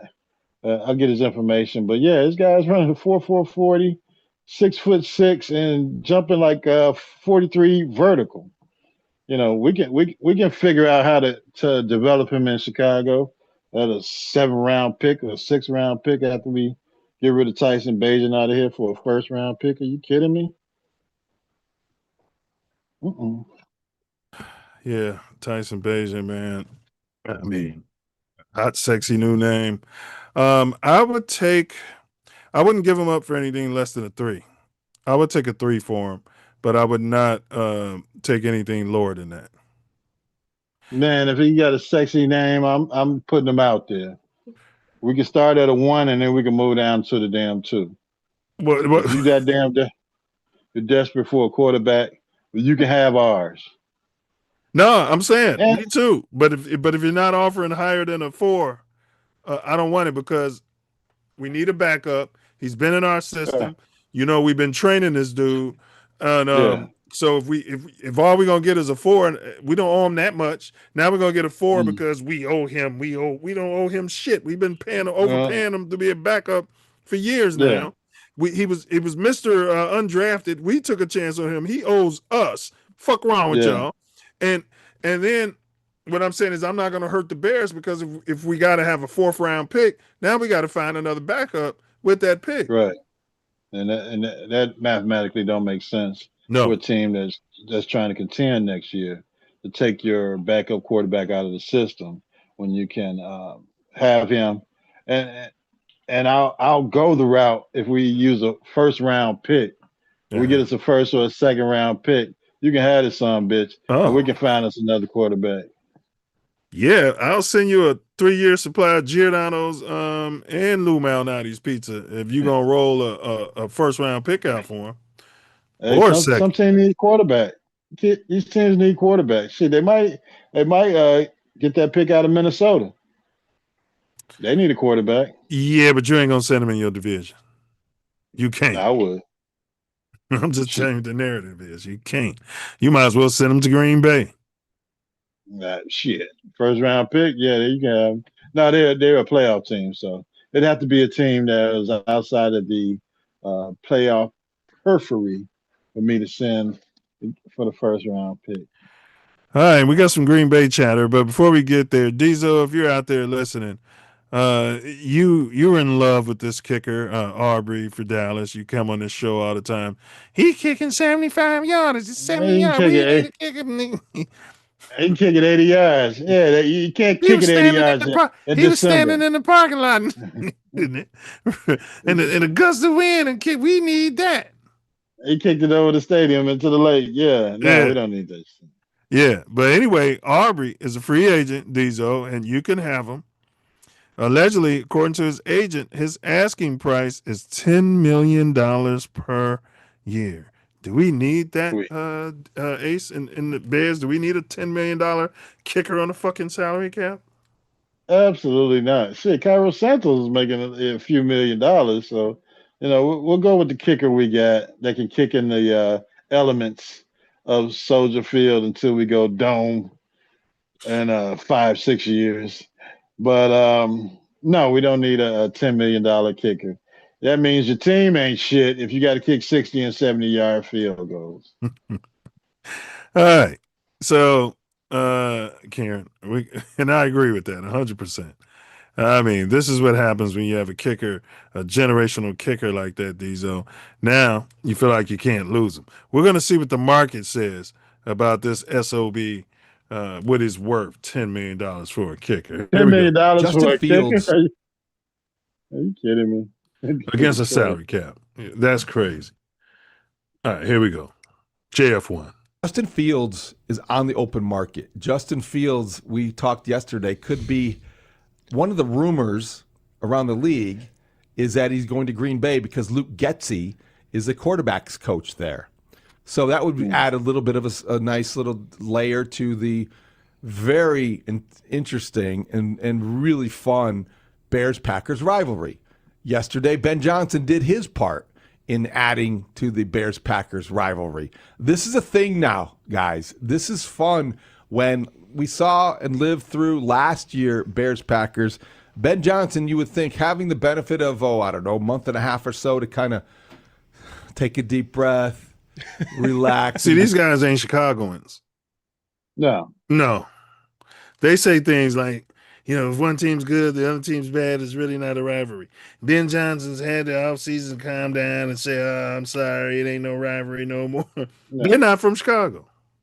No, because we want to get better so we can destroy their ass next year. That's right. And the year, yeah. And if they make it to the playoffs, we want to see them again. And we're going to kick them out of the playoffs again on our way to the damn Super Bowl. But to come out here talking about it's not a damn rivalry, just because we had one winning season in the last 6-7 years is blasphemy in Chicago. 100%. And Ben Johnson knows it, but these idiots don't. Yeah, they get paid. Views. No. In the best interview he did all day, it was with Mike Florio on PFT Live. Our guy Florio got the best out of Ben Johnson, and this was especially interesting when he addressed the Packers-Bears rivalry. Watch any Seinfeld growing up? Just a little bit. Okay. Why do you ask? Well, because I'm going to ask you a question the way Jerry Seinfeld would. What is the deal with the Packers? Who likes the Packers? How much of that is... Are you listening, Diesel? ...leaning fully into your job as Bears coach, and how much of it is how you truly feel? Yeah, I mean, the Bears and the Packers, they should not like each other. I think it's as simple as that. And I think that's going to make this rivalry, this game... something that people are going to watch here going forward. You know how long I've been waiting on a coach to care. Well, we had an idiot before that. Idiot before that. Yeah, nobody cared except for Lovey, and he was the only one getting wins. I'm like, man, the Packers fucking care. Yeah, they want to come up here and kick your ass. They damn quarterback came up here, told your damn franchise called you all slaves. Called you all slaves to your whole fan base. The white ones too. I own you. You're all you're my slaves. And if you would have said that, they would have had a little bit of different understanding. At the time that Aaron Rodgers was the quarterback for the Green Bay Packers. Instead, I own you. Yeah. You're my slave. You're slaves. Then they would have said, he only meant that for the black players. Not they would have, wouldn't they? They sure would have. Yeah, there was some black fans up there. Yeah. All right, Butch Stud. What's his name? His real name for the people who don't know. Tremaine Edmonds. Yeah, Tremaine, who Ace said is going to be the next Urlacher when he came in here. You know what I mean? Yeah. He never played up to his potential. All right. That being said, but I can't blame it on him actually because the team sucked, the defensive coordinator sucked, and the coach damn sucked. So it is what it was. All right. You put Urlacher in his prime on this same team, and he looks a lot better than Tremaine Edmonds. Would you agree? Yeah, absolutely. All right. Now, Butch Stud has been cleared to seek a trade How do you feel about that? The Bears have cleared him to go out in the open market and find his own damn trade. Nah, Yeah. he's in the last year. He's in the last year of his contract, making $15 million, and the whole entire NFL knows he's going to get cut next week. Who in the hell's going to trade for him? Ryan Poles is an idiot. Absolutely. They owe Bilbo Bajan, who's played about 10 snaps for the team. No, he played a couple games. They owe him, but they don't owe Tremaine Edmonds. Yeah. Well, you know. They don't own Brisker. They don't owe Brisker shit, huh? No, well, he's not drop dead gorgeous. But our local media, everybody, they owe Bajan, and they owe Bajan the opportunity to be a starter. I don't owe him shit. Shit, but to sit on the bench, he's in the last year of his 2-year deal, making $5 million a season. Man. You know, if somebody want to pay him after that, that's up to them. But right now, we need his ass holding the clipboard on the sideline, ready to go in if anything ever happens to Nails. He's got the best job in the NFL, and his agent is stupid. I'd go in there and say, "Hey, y'all, slow down. I'm good getting this $5 million, holding this clipboard behind Nails. I'm good." Because you go out there, you get one shot. They're going to give a motherfucker like that 4 games to prove if he can do it in the NFL. And if he can't do it, they're going to cut his ass. Yeah. So, you know, the fact that, you know, all of our copper-coated colored players have a chance to be cap casualties versus, you know, you're trying to find these drop-dead gorgeous players like a Max Crosby and a Trey Hendrickson, and you're trading Bilbo Bajan, and, you know, you got all these non-melody. Yeah, all these guys that these teams owe something to. Yeah. No, thank you. It's all a crock of shit. Let's go in there. If we can get Henderson out of free agency and it works with the cap, and we go in the draft and get some poor and stupid players, if we trade Bilbo and get a first-round draft pick, let's load up with the haul that we could have had for damn Justin Fields 3 damn years ago and go play some damn football. And nobody wanted the haul. Everybody was fixated on the nail painting. And every time I tell somebody this guy's said he's an autosexual, and then I try to explain what it is, they all come back and say, "Oh, so he's a homo?" Everybody. No. They do. White people, black people, men, women. Yeah, but I'm just saying that, hey. All right. I'm just saying. It's your quarterback. Yeah, they're all conservatives. That's the easiest way they can understand it. All right. You just supplant homosexual for autosexual. Yeah. Okay. And the first lady as this monkeys. Is Booger of the Week. Booger. Booger. Did you find that racist at all? Actually, I watched the entire video, but if you watch the entire video, see if we he can't even talk without cooning. Yeah. Let's see if we can take that back. All right, let's do it again. Yeah, so they're asking him about the monkey shimes pictures posted by the alleged child rapist Donald Trump about the Obama family. All right. Now, if Obama was on the Epstein list the most, over 10,000 times, and Trump wasn't on it at all, yeah, it'd have been out. It'd have definitely been out. Definitely been out. President Obama and the First Lady as monkeys. Did you find that racist at all? Actually, I watched the entire video, but if you watch the entire video, it was depicting many Democrats in the vein of Lion King. Yeah.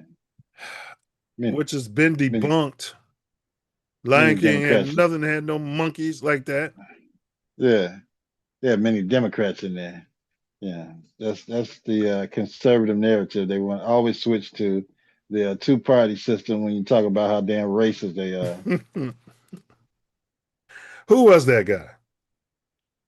He's running for senator in Texas. Got a nobody wife, and that's why I was asking. I was going to look it up and see if we can verify that he's married outside the culture. Yeah, that was the short video. The whole video had him saying how Trump visited his wife's hometown, Iowa, shithole Iowa, whatever it is she lived at, and they had no problem. Yeah, no problem helping him with his wife. Yeah, we had no problem helping you with your wife. Is white. She's pink. I mean, come on, man. And I was the was it whoever wins Iowa usually wins the elections. And you know when they come out, yeah. So he's looking for Trump's assistance to help him. I think he's going against Jasmine Crockett down in Texas to win that Senate seat. Oh, so they want to divide the colored vote. Yeah. Right. Yeah. She's definitely most qualified and to take that seat. But Coach, who would you vote for? Would you vote for this coon or would you vote for Crockett if you was in Texas voting? Well, yeah, she, if you're talking the Democrats versus the Republicans, I'm gonna go ahead and you got to go with the Republicans. You got to go with the conservative. Yeah. He black too. He black. Yeah, black conservative. Yeah. So that racism don't count because he black. Yeah. He black. All right, and we got Ace's favorite. All skin folk ain't kin folk. Facts. Just because you got shared enemies don't mean you're friends. Mm-mm. All right. Ace's favorite general manager in Bears history. No, bro. All right, here you go, Ace. What's your overall opinion of the rule itself? Yeah, I mean, I'll be honest. I think it's. So they're asking him about the Rooney Rule, specific to the GM getting a compensatory draft pick when somebody plucks from your staff and promotes them into a higher position. Then you get a third round compensatory pick. They're asking us Mooley about it. The team he left from got a third round compensatory pick, and he has a white wife too, right? We don't want to cast any aspersions. We don't know what's in his heart. Yeah, he does. All right.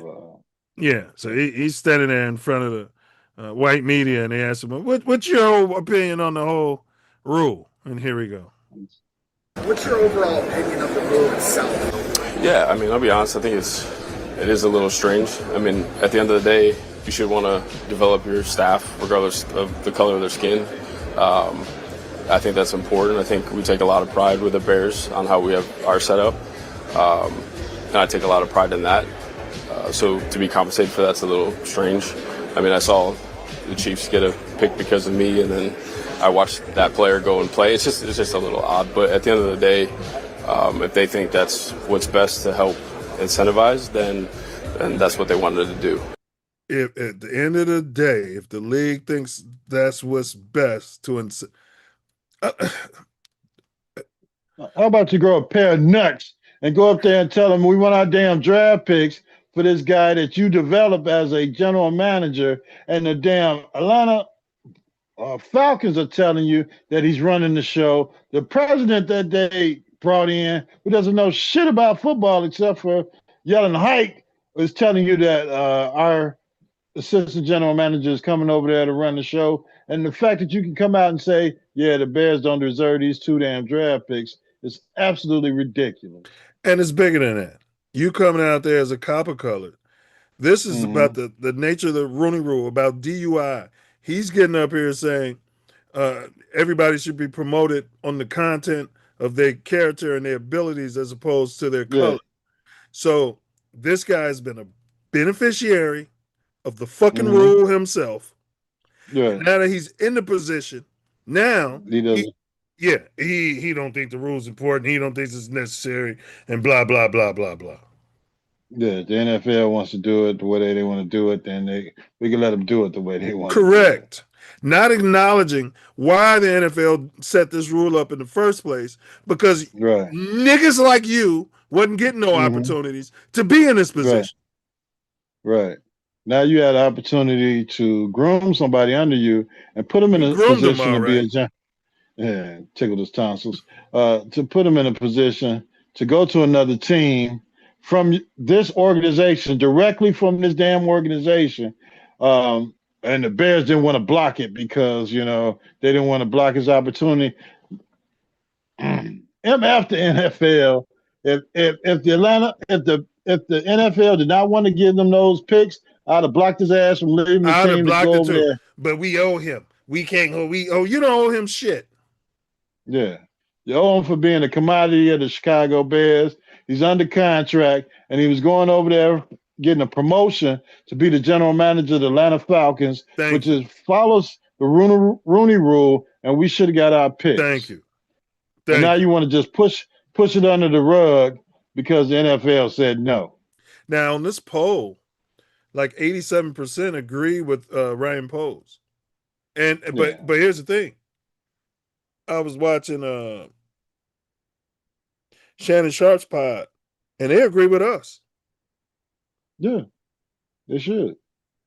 And it was people in those comments, because it's probably a less conservative base, I don't know.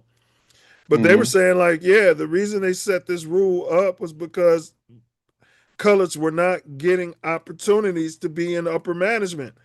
And the whole idea was if you have colored GMs, then now you should be able to have colored employees under there and colored coaches and stuff like that. But now when you got jackasses like this, with your content, this was what keeps us down. We're going to hire the best for the position. They're not hiring the best for the position. Right. And we can't break into the ownership room because of idiots like you coming out like, it is what it is. Yeah. We'll see what happens with the next hire. I'm ready for him to be out of town. This was the straw that broke my back. That was your guy. That's you and Diesel's guy. That's it. No, I never said. You know damn well after the draft where we passed up on Eberflus's 3-techs, I lost respect for him and Eberflus because no way I'm the head coach in there. And the prize of my defense, and I'm a defensive mind, is the 3-tech, and you're going to pass up on this and tell me you can't coach him. You won't be able to handle him. You know what I mean? You won't be able to pull the reins back on this boy. And after the first thing you did when you got to town was ship off my damn number one defensive end, ship Khalil Mack right out of town. Out of town. And promised me a bunch of bullshit for years and brought me in a bunch of second-tier players if that knee holds up. If he can learn how to get off the snap quicker. We're gonna work with him in the offseason and see if we can develop him from being that second round pick to a first round defensive killer. Yeah, no, he's a second and third and fourth round picks for a reason. You got a chance to get a difference maker in the first round and the top. What was it? He was a 9, 8, wherever the hell they got him at. Yeah, the Philly moved up one spot and gave us the fourth round pick. You know they want him. You should have gotten more than a fourth to move off that. Yeah. Well, he was new to the position. He was happy that anybody was calling his dumb ass on the phone. Because on their board, they had Darnell Wright anyway. So he was figuring the 4 is better than nothing instead of sticking it to him and saying, fuck you. You know what I mean? I got other GMs calling me allegedly to move up and get this guy. I need you to sweeten the deal. Yeah. We'll draft him and see what you want to do after the damn draft and see if you want to come with a couple picks to pick him up then. Right. Right, because the 3-tech is the prize of the defense we're playing. Right. And we can just look stupid after getting him in the building and seeing if he's a guy that we want to keep here and make him a starting defensive tackle for a Super Bowl team as opposed to letting him go to Philadelphia. Oh my God! But the narrative was he couldn't help Justin Fields. Hey, they finally starting to sound like me. It's the Buffalo organization said it too. You can help these quarterbacks by having a great defense around them. That way they don't have to put up 35 points a game. I said that years ago. That's why Jim McMahon was able to win so many football games, because he had a defense where you were lucky to score 13 points against.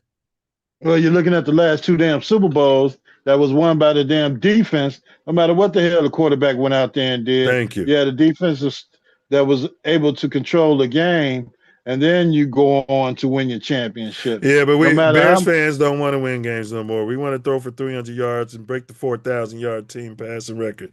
And It gives a damn. that's what we fought this. That's what they want. Yeah, they want the 4,000. They want to break Sid Luckman's record and have a They score didn't want the 35 haul. points a game. They didn't want the 85 No. Bears back. They didn't like none of that. No interest. Nope. You got to have a generational quarterback. You know what I mean? And they're having a fantasy that we can get a Pat Mahomes, and we could. This kid could win us 5 out of the next 10 Super Bowls. Yeah, well, we'll see. But you got to win the first one on the rookie deal. So let's see what happens. Got to win on that rookie contract. They got polls was talking that shit too during the combine. But at the end of the day, like I said, that's not the purpose of why we develop our staff. But if that's the rule they have in place, then I think. Now we're gonna go back. Take a shot or a drink every time he says at the end of the day.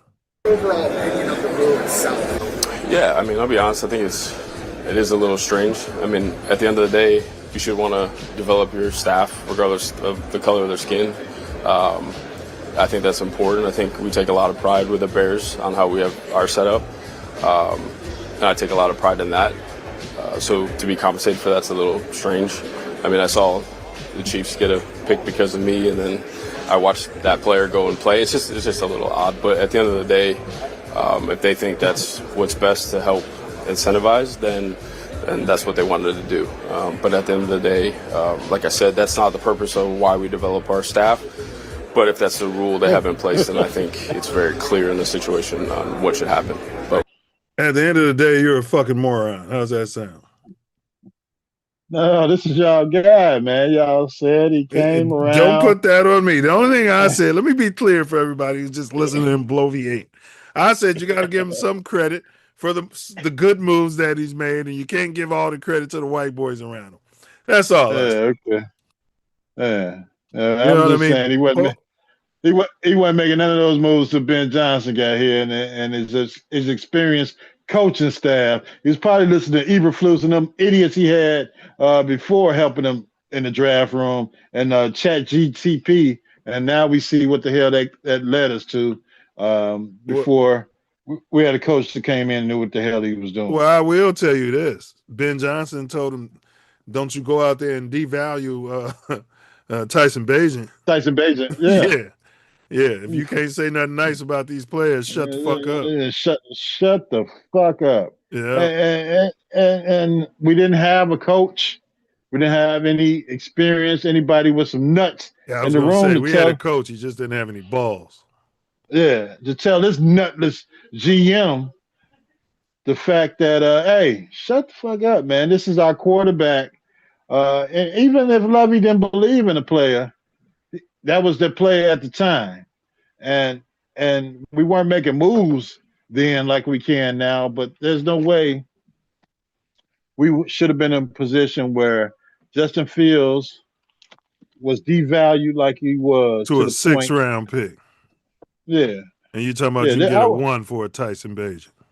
Yeah, out of sight on a damn team telling me you're gonna give me a 6th-round pick because that's where Justin wants to go. And then a year later, you got the coach. You're running the damn coach out of town.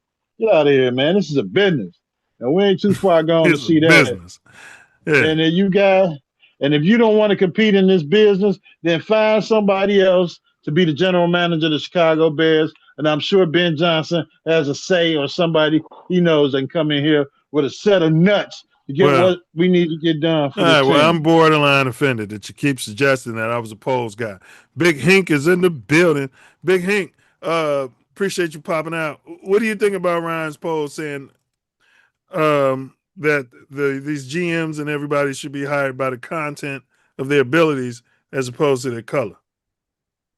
That sounds good in a perfect world, but unfortunately, we live in an imperfect world, and we got to deal with what we got to deal with. So it is what it is. But he's living on the best of both worlds, so he's probably gonna say that because he heard it from the other side, the Caucasus Mountain folks that he's he half his DNA is from. So that's that mindset. Half his DNA and his wife. He got a pink wife too.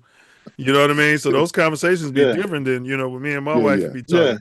Shout out to the Snow Bunnies. Yeah, big ups to them. They got their place. You know what I mean? They got their position. They roll. You know what I'm saying? Well said. Man. Go ahead, Ace. They married to all the light skinned guys on the commercials and on TV shows and movies. They don't go out there and get them no mandingo. They go out there and get the light skinned pose looking guy to marry. Oh shit! How would you feel? Yeah, somebody easy on the eyes like Diesel. How would you feel about Justin, bro? Let's say if Justin, there's rumors. We played the video, the local media. He might end up in a Packers uniform. So let's say Jordan Love got hurt, and they was playing in Chicago, and Justin came to town. Are you rooting for Justin? And that's for you too. And Tremaine Edmonds is on that team. You know what I'm saying? And I know you. He could probably have an Edmonds Packer jersey on. FG. Well, I'm definitely going to buy that is crazy.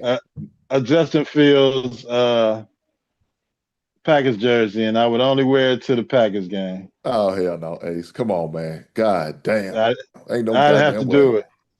I'd have to do it. And I hate them colors. I went up to Wisconsin and saw those colors at the store. I think he is. I saw those colors at the day. Look at nice. That man crush runs deep with Ace. He say he wouldn't even do that for Edmonds. No, hell no. As long as Paul's here, I will wear the damn.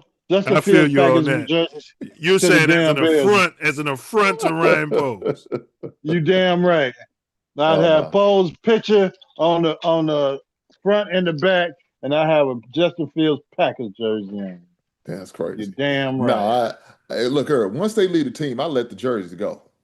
I gave jerseys away. I paid $120 for. You don't play my team. You no do, more. bro? Like for real? Yeah. So if Walter Payton had left the team, you'd have moved off that jersey. I would have to let them go, man. No matter how they left, if it's not their fault. D-Rose leave the Bulls because of some bullshit. You moving off the jersey?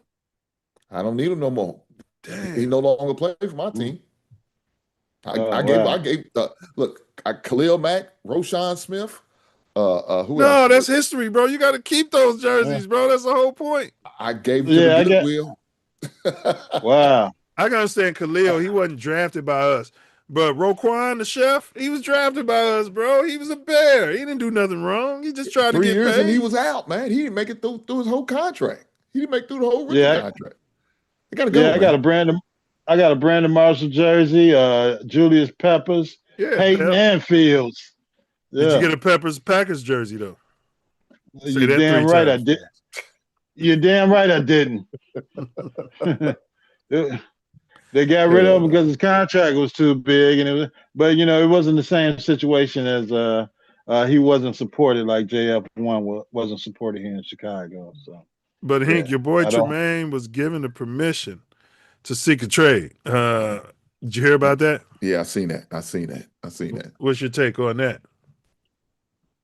Look, did you email it? I think he understands. It's time to turn the page on this chapter, and it is what it is. I really hate put your that. Tremaine jersey on offer up already? Go ahead, bro. Did you email the general manager and tell him this is some bullshit? Hey, I'm gonna go this far now. I don't buy no more jerseys of players who's currently playing. I buy the players who's retired. I got an Erlang jersey. Yeah. I got a Singletary. I got a refrigerator pair. You said at this point they got to retire a Bear. Huh?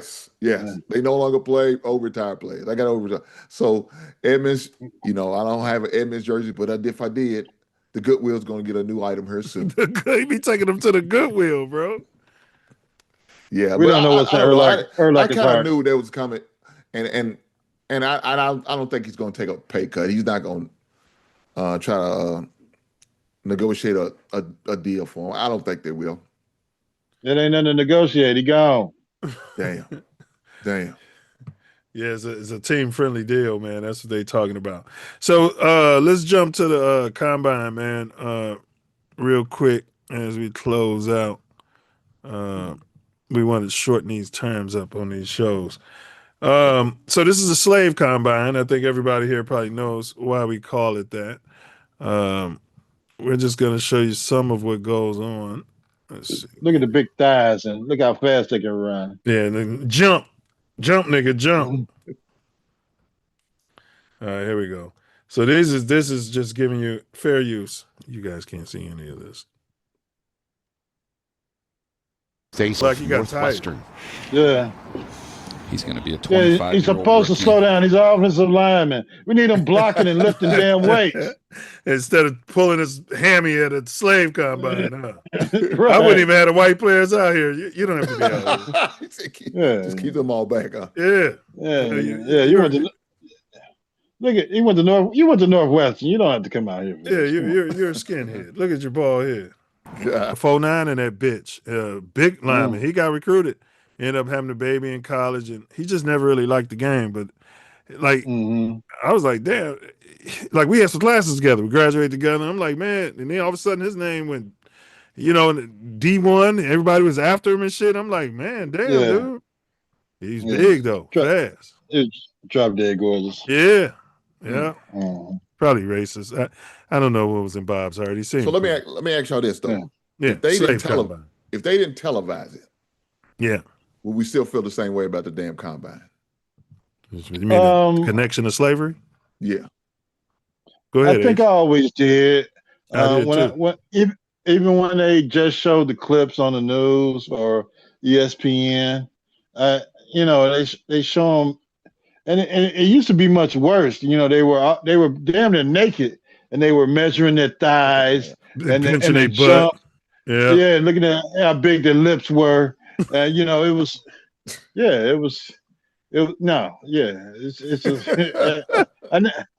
never had any interest in the combine. It makes no sense. You got 4 years of damn tape. You got the Senior Bowl, you got the Shrine Bowl, you got all these football games where you can measure and see how these guys play football. There's no reason for them to have this combine. I'll add to that. I'm trying to find it. Farrakhan, the Nation of Islam, said something about this shit years ago. And that's when I started opening my eyes to it. I'm trying to find it. They probably scrubbed it from the fucking internet. But that being said, I just feel like it's just too reminiscent of slavery, bro. This is what they used to do pre-slave auction. You know what I mean? See which ones can move the best. And then the ones like Diesel, who might have been in the slow classes, they would have them in the dozens, sell them, package them up in a dozen. That's where we get playing the dozens from. So in this case, you're more prime studs, then they were packaged and sold individually at a higher rate, just like a calf. When they're selling those prize calves, they do the same thing.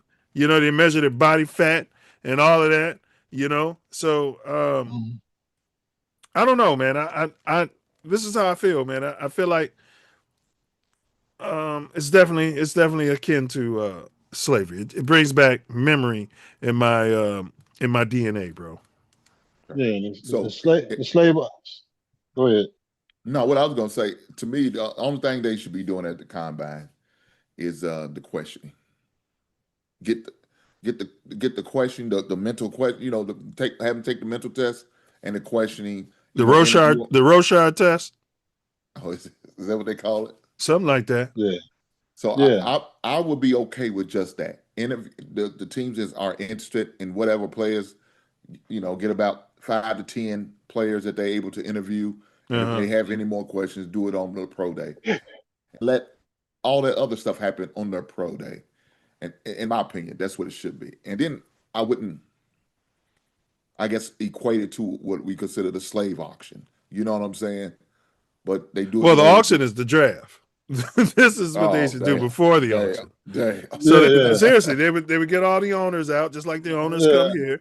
They come to an event, and the owners would come out, and to Ace's point, they fill in their thighs and stuff like that. See how big their lips are. Measure their skull size, and then they knew who they wanted. And then when the auction came, you already did your research, and you knew who you was going after. Yeah, they grab him by the penis. It's good. Yeah, he's got a big penis. He's good for breeding. Let's bring him in. My wife will love him. Yeah. Go ahead. What was you saying, Hank? Oh, go ahead. My fault. My wife brought me some 7-Up pound cake, and she asked me what I think about it. No, it's but good. I know that's right. Yeah, whether it was good or bad, this is the best 7-Up pound cake I ever had. You got that right. That's how we're gonna say it. That's how we're gonna go with it, regardless. Right. But yeah, I don't know, man. I definitely understand the correlation between the two for sure. But yeah, and when they sit there and say, I don't do the combine, I don't blame them players when they do that. I don't blame them at all. I don't. I understand. It makes sense. And like I said, I think Ace said it, you got all these game films. You know, you could go through the interview process. You could, scour through my friend list. Man. You know what I'm saying? Talk to my coaches, talk to my families, some extended family, whatever you want to get a kind of idea. And, check the police report, seeing that I didn't break any laws. I don't have no criminal record or no criminal background or drug. I was able to pass all drug tests. What we doing here? Yeah. What we doing here?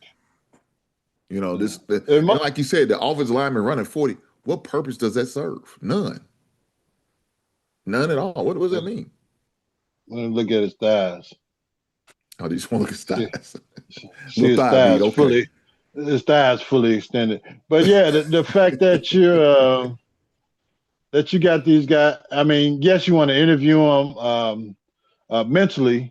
You can tell a lot by talking to a young man and how he's going to progress in his job, which is going to be playing in the NFL. Use your game film. You take your real measurables as far as height, weight.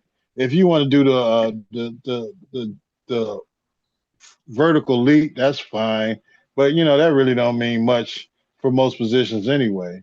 And go from there. But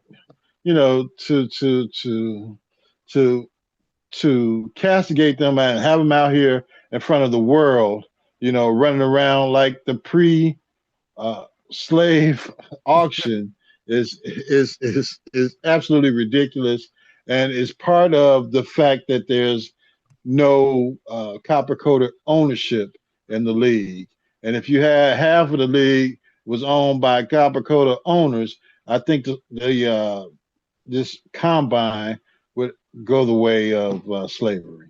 If they were foundationally Black Americans. Yes. If. And not tethers. Well, now what I'm hearing is Atlanta's trying to get a purchasing group together so they can buy the Falcons. I mean, I don't know how true it'll that be is. a front. Oh, it'll be a front. Dang. I mean, we can't knock it down before it happens. You know what I mean? Oh, I'm sorry.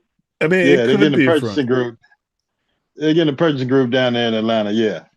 The Real Housewives and the Married to Medicine ladies, and I'll say this: the owner will be zesty. God damn! come on now. Okay, he'd be part of the community. I know that's right. Here we go. I couldn't find the video. In a speech at Savior's Day in 2016, Farrakhan criticized the way major U.S. sports leagues like the NFL and NBA recruit athletes. He argued that the draft system treats Black athletes like commodities. They talk about how they own players. They call these owners. They didn't start doing that, bro.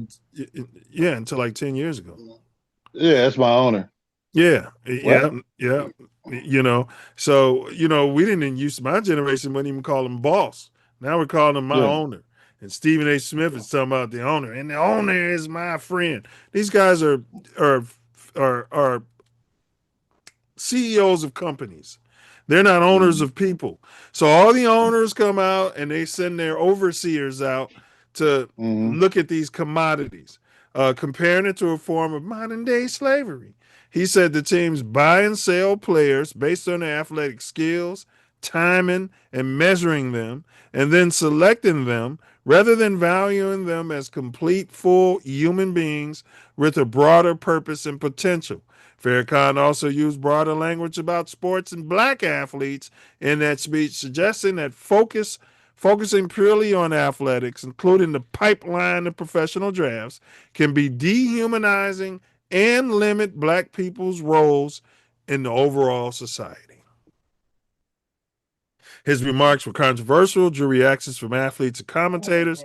Some dismissed the slavery comparisons as exaggerated. Others said the comment was reflective of deeper issues about exploitation in sports and society. Minister Farrakhan, what do you guys got to say about that? Tell them how it is, brother minister. It is what it is. It is what he said it is, and that's how it is until it changes. But these athletes, they're chasing the golden ring. They're chasing the next Range Rover, the land. All the stuff that the owner has and treats as toys. They're chasing, and as long as they're chasing it, it is what it is. Like I'm gonna be broke. I bet you I could be broke quicker than you. I'm gonna blow through my money. All right, so what do you have to say about the minister, Hank? Well, I mean, if you go by those standards, you could that's any company. Correct. That's any company, unless you're self-employed. Excuse me. Unless you're self-employed, that's gonna be any company. You're always gonna be looked the same way. Only thing is, you're not measured the same way. Right. But you're gonna be treated just the same. They look at you like your property. They own you. If you don't do what they say, they gonna put you out to pasture and bring a new herd of individuals in. Same concept. So unfortunately, that's what it is. That's what we're dealing with right now. Yeah. Until we start owning our own. Well, and that's what the nation is all about: owning your own. As you Growing mentioned, your own, yeah. Building your own, yeah, and developing your own. Yeah. Yeah. I think that was well said. Yeah, but I used to be able to find the blurb of him saying it from Savior's Day, but I'd have to do too much digging on the internet. Yeah. They've got that buried down deep, the NFL and their people. They don't want that shit out there. Especially with the owners. They don't want that. They don't want that. Especially the owners don't want that. Them young bloods, they look more radical than us old heads. So they be ready to. It's a zesty radical.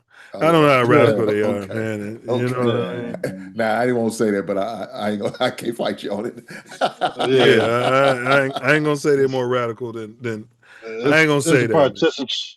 Participation trophy era. They're not gonna do shit. Oh god damn! I ain't gonna say they're more radical, man. Like I don't know, but I ain't gonna say that. But it could be true. It could be true. Some of them are. That's for sure. They'll get out and protest shit, but I don't know. It feels different to me. It feels different. Like it's too many people using the N-word. I'll give you an example of that. It's just too many people using the N-word, and it wasn't used like that in my generation. The brown people weren't using it, and all of that. Bro, it's out of control. And you got all these brothers in the podcast, just because they are rich and got their freedom of speech, there's no reason to just use the N-word the whole damn podcast. Right. I mean, to each his own, but I think it's a lower level of thinking when you can come up with some different words to describe what you're trying to describe. And But, you got N-words justifying. I was watching it was a documentary. I forgot the dude, he's from England. But he does documentaries on gang culture in the US, right? Mm-hmm. And he was in LA. And they were on it was the Rolling 60s Crips. And there was a juice man, Hispanic dude. And he's like, yeah, and if you don't know who this is, you ain't from over here. So now I'm thinking, oh, this is a cartel front. But that dude, when they had him talk, he was using the N-word. You know what I'm saying? Just what up, my N-words? Yeah. And they ain't find no problem with it though. No problem with it. Like, you know what I'm saying? Like, no problem with it. Let me get some juice. That's my N-word. Yeah. And dude barely spoke English. It wasn't like he grew up over there and he was in the culture. Right. But that's one of the few English words he knew, huh? Yeah. Grown man. He knows that word real well. Yeah. And he just said it around a bunch of killers. While Ace is drinking a Corona. That's crazy. Bueno. Heineken. All right. Y'all had, I wish I could have found a video, but I can't. Y'all got anything else y'all want to speak on before we do our final words? Yeah. Nah. Let's get to it so I can get to it. All right. You Hink, you got anything else you want to comment on? Man, look, I just want to say I do, congratulations. but go ahead. Okay. You want to go first, Ace? No, go ahead. Was these your final words, Hink? No, they wasn't. Okay, well, go ahead, bro. Well, I mean, they can be if that's what we need to do. No. It's just last topics, and then we'll do final words. Okay, I just want to say congratulations to my son's basketball team, man. They had a big win in their conference tournament. They beat the number 1 seed. All right. And so now they're playing this Tuesday coming up. They're going to be playing for the River State Conference Championship. Okay. So congratulations to Indiana Southeast. Yeah. Shout out. Big ups. So yeah, congratulations to my son and them team. So I'm happy for them. Looking forward to Tuesday. I'm gonna end up streaming. You said your son is the water boy, or he's taking the stats? No. We don't do none of that. We don't do that. I don't produce them. You say if I do produce it, I ain't promoting it. For sure. Let me say you this. I'll put them guys in the same category as the questionable people, but I'm gonna leave that alone. So he better have an injury or something if he doing the scoring, which I respect that. But yeah, it was a good win for them, and I'm looking forward to them playing this Tuesday. I'm gonna be streaming it on my channel. So if y'all into college basketball, especially the underdog teams like the NAIA teams, man, that's on it. They don't get to be seen until they playing. I think in the Final Four, they got the Final Four on the big TV. ESPN. Yeah. But right now you can watch them on YouTube or stream it on the whatever team they're playing at their local channel. So I just want to try to continue to promote these young guys, these underdog type teams, man. They good players, they college players, and they can compete. You know what I'm saying? But they just didn't have the same opportunities as some of these major colleges. But it is what it is. So I just want to say congratulations to them young boys. Are they getting? What year in school is your son? Big up. He's a redshirt sophomore. Okay. Thank you, Ace. Are they getting NIL money on that level? Yeah, they can. Of course, they're not getting that much because you gotta think they fighting with the all the they're not getting that schools, athletes in the school. Purdue's, at the Evansvilles and Southern Indiana, stuff like that. So if they get it, it'd be like some local car wash. Correct. Can you shoot a few commercials for us? Yeah, you damn right. I sure can. Yeah, it is what it is. They're like, you get a lifelong supply of car washes. Run that. You know what I'm saying? But I always tell you. But from what I've been saying is, I've been sharing. I say, look here, I say it all the time. My son's the best point guard in the state of Indiana. I don't care what they say. On what level? Say it again. It doesn't matter the level. The best point guard in Indiana. So, but it's just a father promoting his son. Well, the cream rises. And congratulations to the parents, man. I always tell Ace on that. Getting a kid to college, a child to college, and also performing at that level, man. That's a pat on the back for the parents as much as especially in today's day and age. So many distractions, bro. Yeah, especially when you get some money out of a school, it'll help take that load off your neck. Yeah. It's a fantastic thing. I used to watch those games down in Champaign back when the ESPN first started hitting the scene. I'd be watching the damn local guys at the Rex. I used to be watching women's, girls, wheelchair basketball. That's like Ace watching anything. You watching the cornhole championship, Ace? No, well, this was way before cornhole. Man, we would it was like when ESPN first started, and they would broadcast anything locally, as well as what the national program they would have. But sports and people trying to compete and trying to win, or trying to win games. I'm watching. So go watch the girls run in the Big Ten. You know what I'm saying? Man, I'm I'm at the gym hooping, man. You know what I'm saying? Yeah, I'm gonna get there later, but I'm gonna definitely go to this Big Ten track meet we got here with free tickets. Absolutely, yeah. I know that's right, though. Talking about thighs. Talking about thighs. Talk about big thighs. My gosh.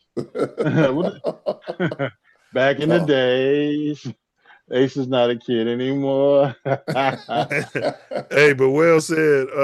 And yeah, congrats, For sure. man. Yeah, all right, Ace, what'd you have, bro? You want to I talk just about? want to touch on something that Hank normally touches on every week, and his final words is mental wellness and help, and calling for help if you need help, or contacting people to help you. The young player from the Minnesota Vikings last week that took his life, Rondale Moore, yeah, and the fact that it's happening more often in this And league. the rapper Lil Papa, he was 25 too. He was both found in their garage. Yeah. So with football, I'm always thinking that maybe CTE had a part of it, but in life, these young people need someone to guide them, someone to talk to, someone to let some of that stress that they believe that they have in their lives off of them. And again, if you have a problem, if you need to talk to somebody, because there's people to talk to. It might not be your relative, it might not be your close relative, it might be a friend, it might be a teacher at school, it might be a mentor, it might just be a hotline. But if you need some help, just make sure you give someone a call or try and get some help from somewhere. Well said, and I would say this too, because a lot of times they reach out, but they reach out in esoteric ways, and then after the fact, people are like, "Oh, that was a cry for help." I would say to anybody going through that, literally cry for help. Everybody living their life, and it's hard to read the tea leaves all the time. So literally break it down. Don't just call Ace and say, "Yeah, bro, what you doing, man? I want to come hang out." And then Ace is like, "Oh man, I got to work in the morning."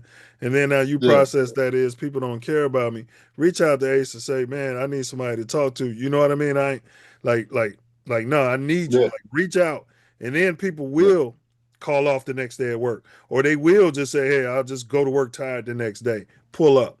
Make sure you do make it known that you need that help. Don't just tiptoe around it. For sure. Yeah. For sure, man. Yeah. And so, man, shout out to Ace for bringing that up, because it's definitely what I was about to talk about. Rondale Moore is from the city of New Albany, and that's where my son's school is, off Grant Line Road. So he's from that same area. He went to high school in Louisville, the city where I live in. Played at Purdue with Jeff Brom, who's now the U of L coach. It's a loss, man, and you can. I remember I seen the clip, man, where they showed J.J. Watt was talking to him while he was at at Arizona, and he was upset about having a rough practice and dropping passes and stuff like that. But you could kind of see how hard he took stuff. It was very telling how hard he took stuff, and so now he's battling through injuries. And that could mentally worry him. That was one of those things that I was concerned about. My son's first year, the reason why he had a red shirt, he broke a bone in his ankle. Now, we was told it was only going to take, 6 weeks, which ended up to being about 6 games. But it was longer than that. They end up, once the swelling went down, they realized it was a broken bone instead of just a twisted ankle. And so we got together, had a meeting with him and his mother and a coach and I. Got together, said, "Well, let's go ahead and redshirt him, because I don't want him to just play 1 month of basketball and miss out on the majority of the season. He only played 1 game." But my major issue was him getting down, because he's never been injured before. The only setback he ever had was during C-19, where he ended up catching, C-19 COVID. I don't know if we can say that. I apologize if we can. But he ended up catching the sickness, and he was out for 14, well, really 21 days because they made him get an MRI and a CTE scan for his heart and all that. That was the only time he ever had to deal with any type of what we consider injury or set out. So I was concerned about him with that and him not being engaged, allowing his grades to slip, and not really had to really be engaged with the team because he wasn't used to that. He was never used to have to sit down or sit out for anything. And that was concerning to me, him getting depressed and stuff like that. That I was worried, you know what I'm saying? Fortunate that wasn't his issue. You know, I made sure I stayed on top of that constantly. I told him, make sure, even if you're not playing in the games, go to the games. Even the coach said you don't have to be there, go anyway. Even if you have to sit in the stands, go, because you need to feel like you're engaged because you're still part of the team. You just so happen to get hurt. You know what I'm saying? And the coaches did a great job by encouraging him, doing things like he was a coach on the sideline. So that allowed him to not only pay attention to what's going on and encourage your teammates, but allow him to learn. Let me say this before I go. Black man, protect yourself at all times. Where you got to get on somebody's goddamn couch or somebody's Zoom meeting. Protect your mental, man. It's very important. Man, go get your blood work done. Get your AC, your A1C. Get that in order. Get that check. Get full physicals. Go get a colonoscopy. Colon cancer is a mother. Go get your prostate check. Prostate cancer is a mother. Do what you got to do because we only got one shot at this thing. And if we're ever going to conquer this world or take it over, like I know we will one day, we all got to be here and we got to be upright. So with that being said, man, Brother Nine, Brother Ace, I appreciate you black brothers, man, for allowing me to be on, hanging it with you, kicking it with you, having these great, encouraging, uplifting conversation. Hopefully some young man out here seeing what we're saying and go actually do what we're talking about and take care of the mental, man. There's a 1-800 numbers. Take advantage of it. Don't let it beat you. Thanks, brothers. I'm gonna catch you guys on the next one, man. Yes, sir. Appreciate you, man. Hey, much love, Hank, man. God bless. Yes, sir. Yes, sir. Hey, For sure, Hank. for sure. Yeah, it's something you said. I just wanted to kick back on real quick. Mm-hmm. Yeah, a lot of us, we use sports as our outlet. So when we have those injuries or if it's taken away from us, if we retire, if something happens, the way we were dealing with those mental issues was to just play our sport and disappear in it. And when that's removed, that's why a lot of us end up in a bad way. So big ups to you noticing that and being cognizant of that and making sure that your son wasn't going down that path because that is our outlet, basketball, football, whatever the case might be, as opposed to therapy. For sure, man. All right, brothers, y'all be right. Make sure y'all have your mouthpiece and always protect your necks. Yeah. All right, We'll be brother. looking for you. Y'all be easy. We'll be looking All for right. you on Tuesday. Yeah. Yes, Peace sir. out. Yeah, one love, bro. All right, Ace, go ahead with your final words, brother. Yeah, my final words is wow. It was a good job by Hank going into his mental wellness final words as he does week after week. Hey, these kids, these athletes, these grown men, everybody needs someone to talk to, someone to vent to, some help. So I just want to piggyback on that. Luckily, the Deuce for the White Sox team, they had them go see a sports psychologist before the season starts as part of their off-season work, to talk about, what do they think about, or, how they're feeling, or how their mental aspect is as of what happened the previous season and where they're going forward to as far as their career is concerned. And, they go through a certain amount of sessions. You don't know how much a kid is going to get out of it. And, I usually follow up with them after they come out of the session. What did you learn? What did you talk about? Blah, blah, blah. And, they're teenagers. So they're only going to get certain aspects out of it. But, you just need to work with kids because, teenagers are going through a lot nowadays with social media. They're going through a lot with, dealing with trying to be successful. Everybody wants to be rich, so everybody wants to be the best they can be. So as long as you let them know that they're loved, and there's somebody to love them, even their friends, Kid needs a ride home from practice. It might be the parent got to work or the parent got to do something. Yeah, you good. We good. We family. And that's how our community used to be. And we got to get back to that. We got to get back to taking care of one another and being brothers and being kings and being queens. And, it's so much crap out here to keep us apart and keep us in negativity. And it's just a matter of us to pull the ones we love into positivity. And as long as we're doing that, everything is going to be all right. So positivity is the key. Love is the key. And that's my final word, FGB. And just stay positive and love everybody that you know that needs to be loved. Yeah, I mean that was well said by both you guys. It's stuff you live and you learn. Wisdom can't be taught. It's something that's understood. And I think I got something that's appropriate here, Scottie Pippen. All right. So they always ain't gonna reach out to you. So if you haven't heard from somebody, or you know what I mean, those tea leaves I was talking about earlier, sometimes you got to reach out. You know what I mean? Good. Never understood this song.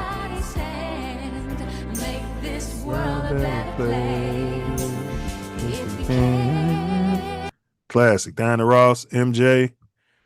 Just don't make it like that no more, Ace.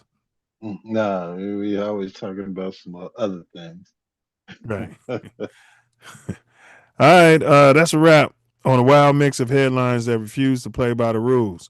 From the Bulls' draft strategy to the swirling quarterback trade rumors, Chicago sports fans are riding a roller coaster of speculation and possibility. Whether that's going to be JF1, Justin Fields, in the snot green Green Bay Packer uniform, or Tyson Bilbo Bajan suddenly becoming a hot, sexy new commodity this offseason is anything but quiet.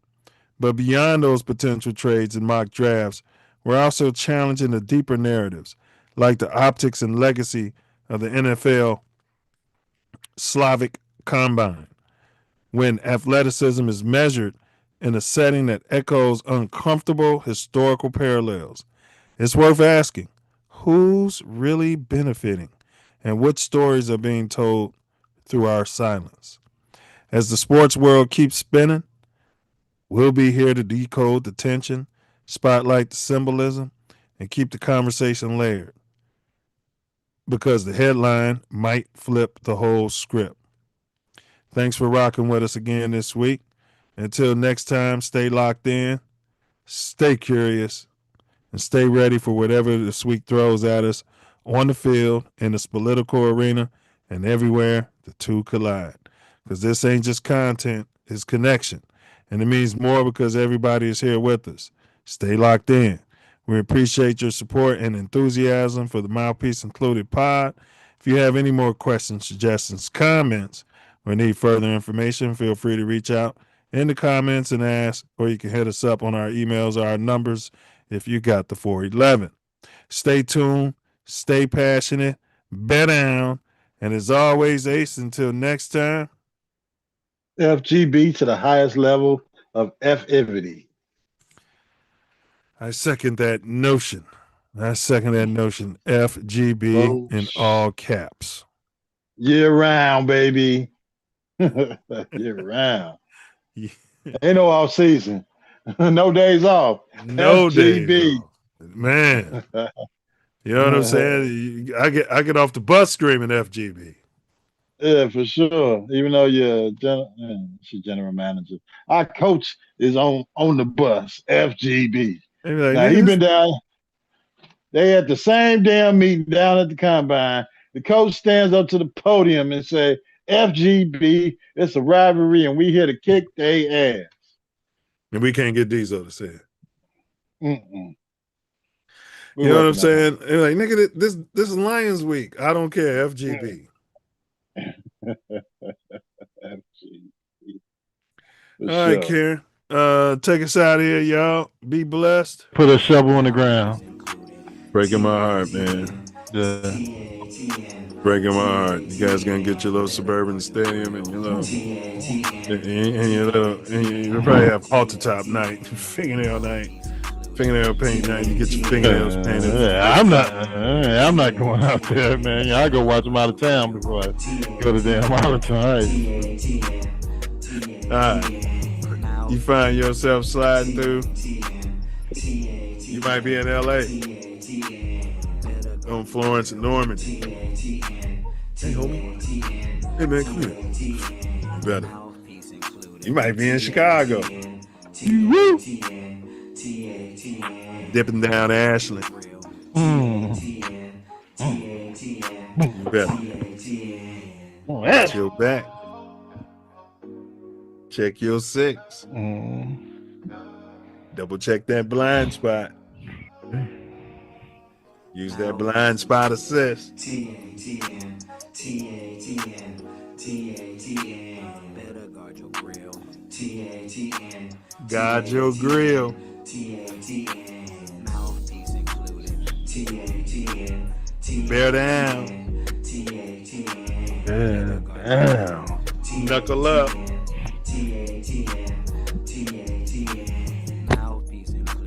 And don't forget it, baby. And don't forget to. Whatever you do, don't forget it. Like, share, subscribe. Hey, Butterfly. Forget to bring your mouthpiece. Sure. Don't forget it. TATN.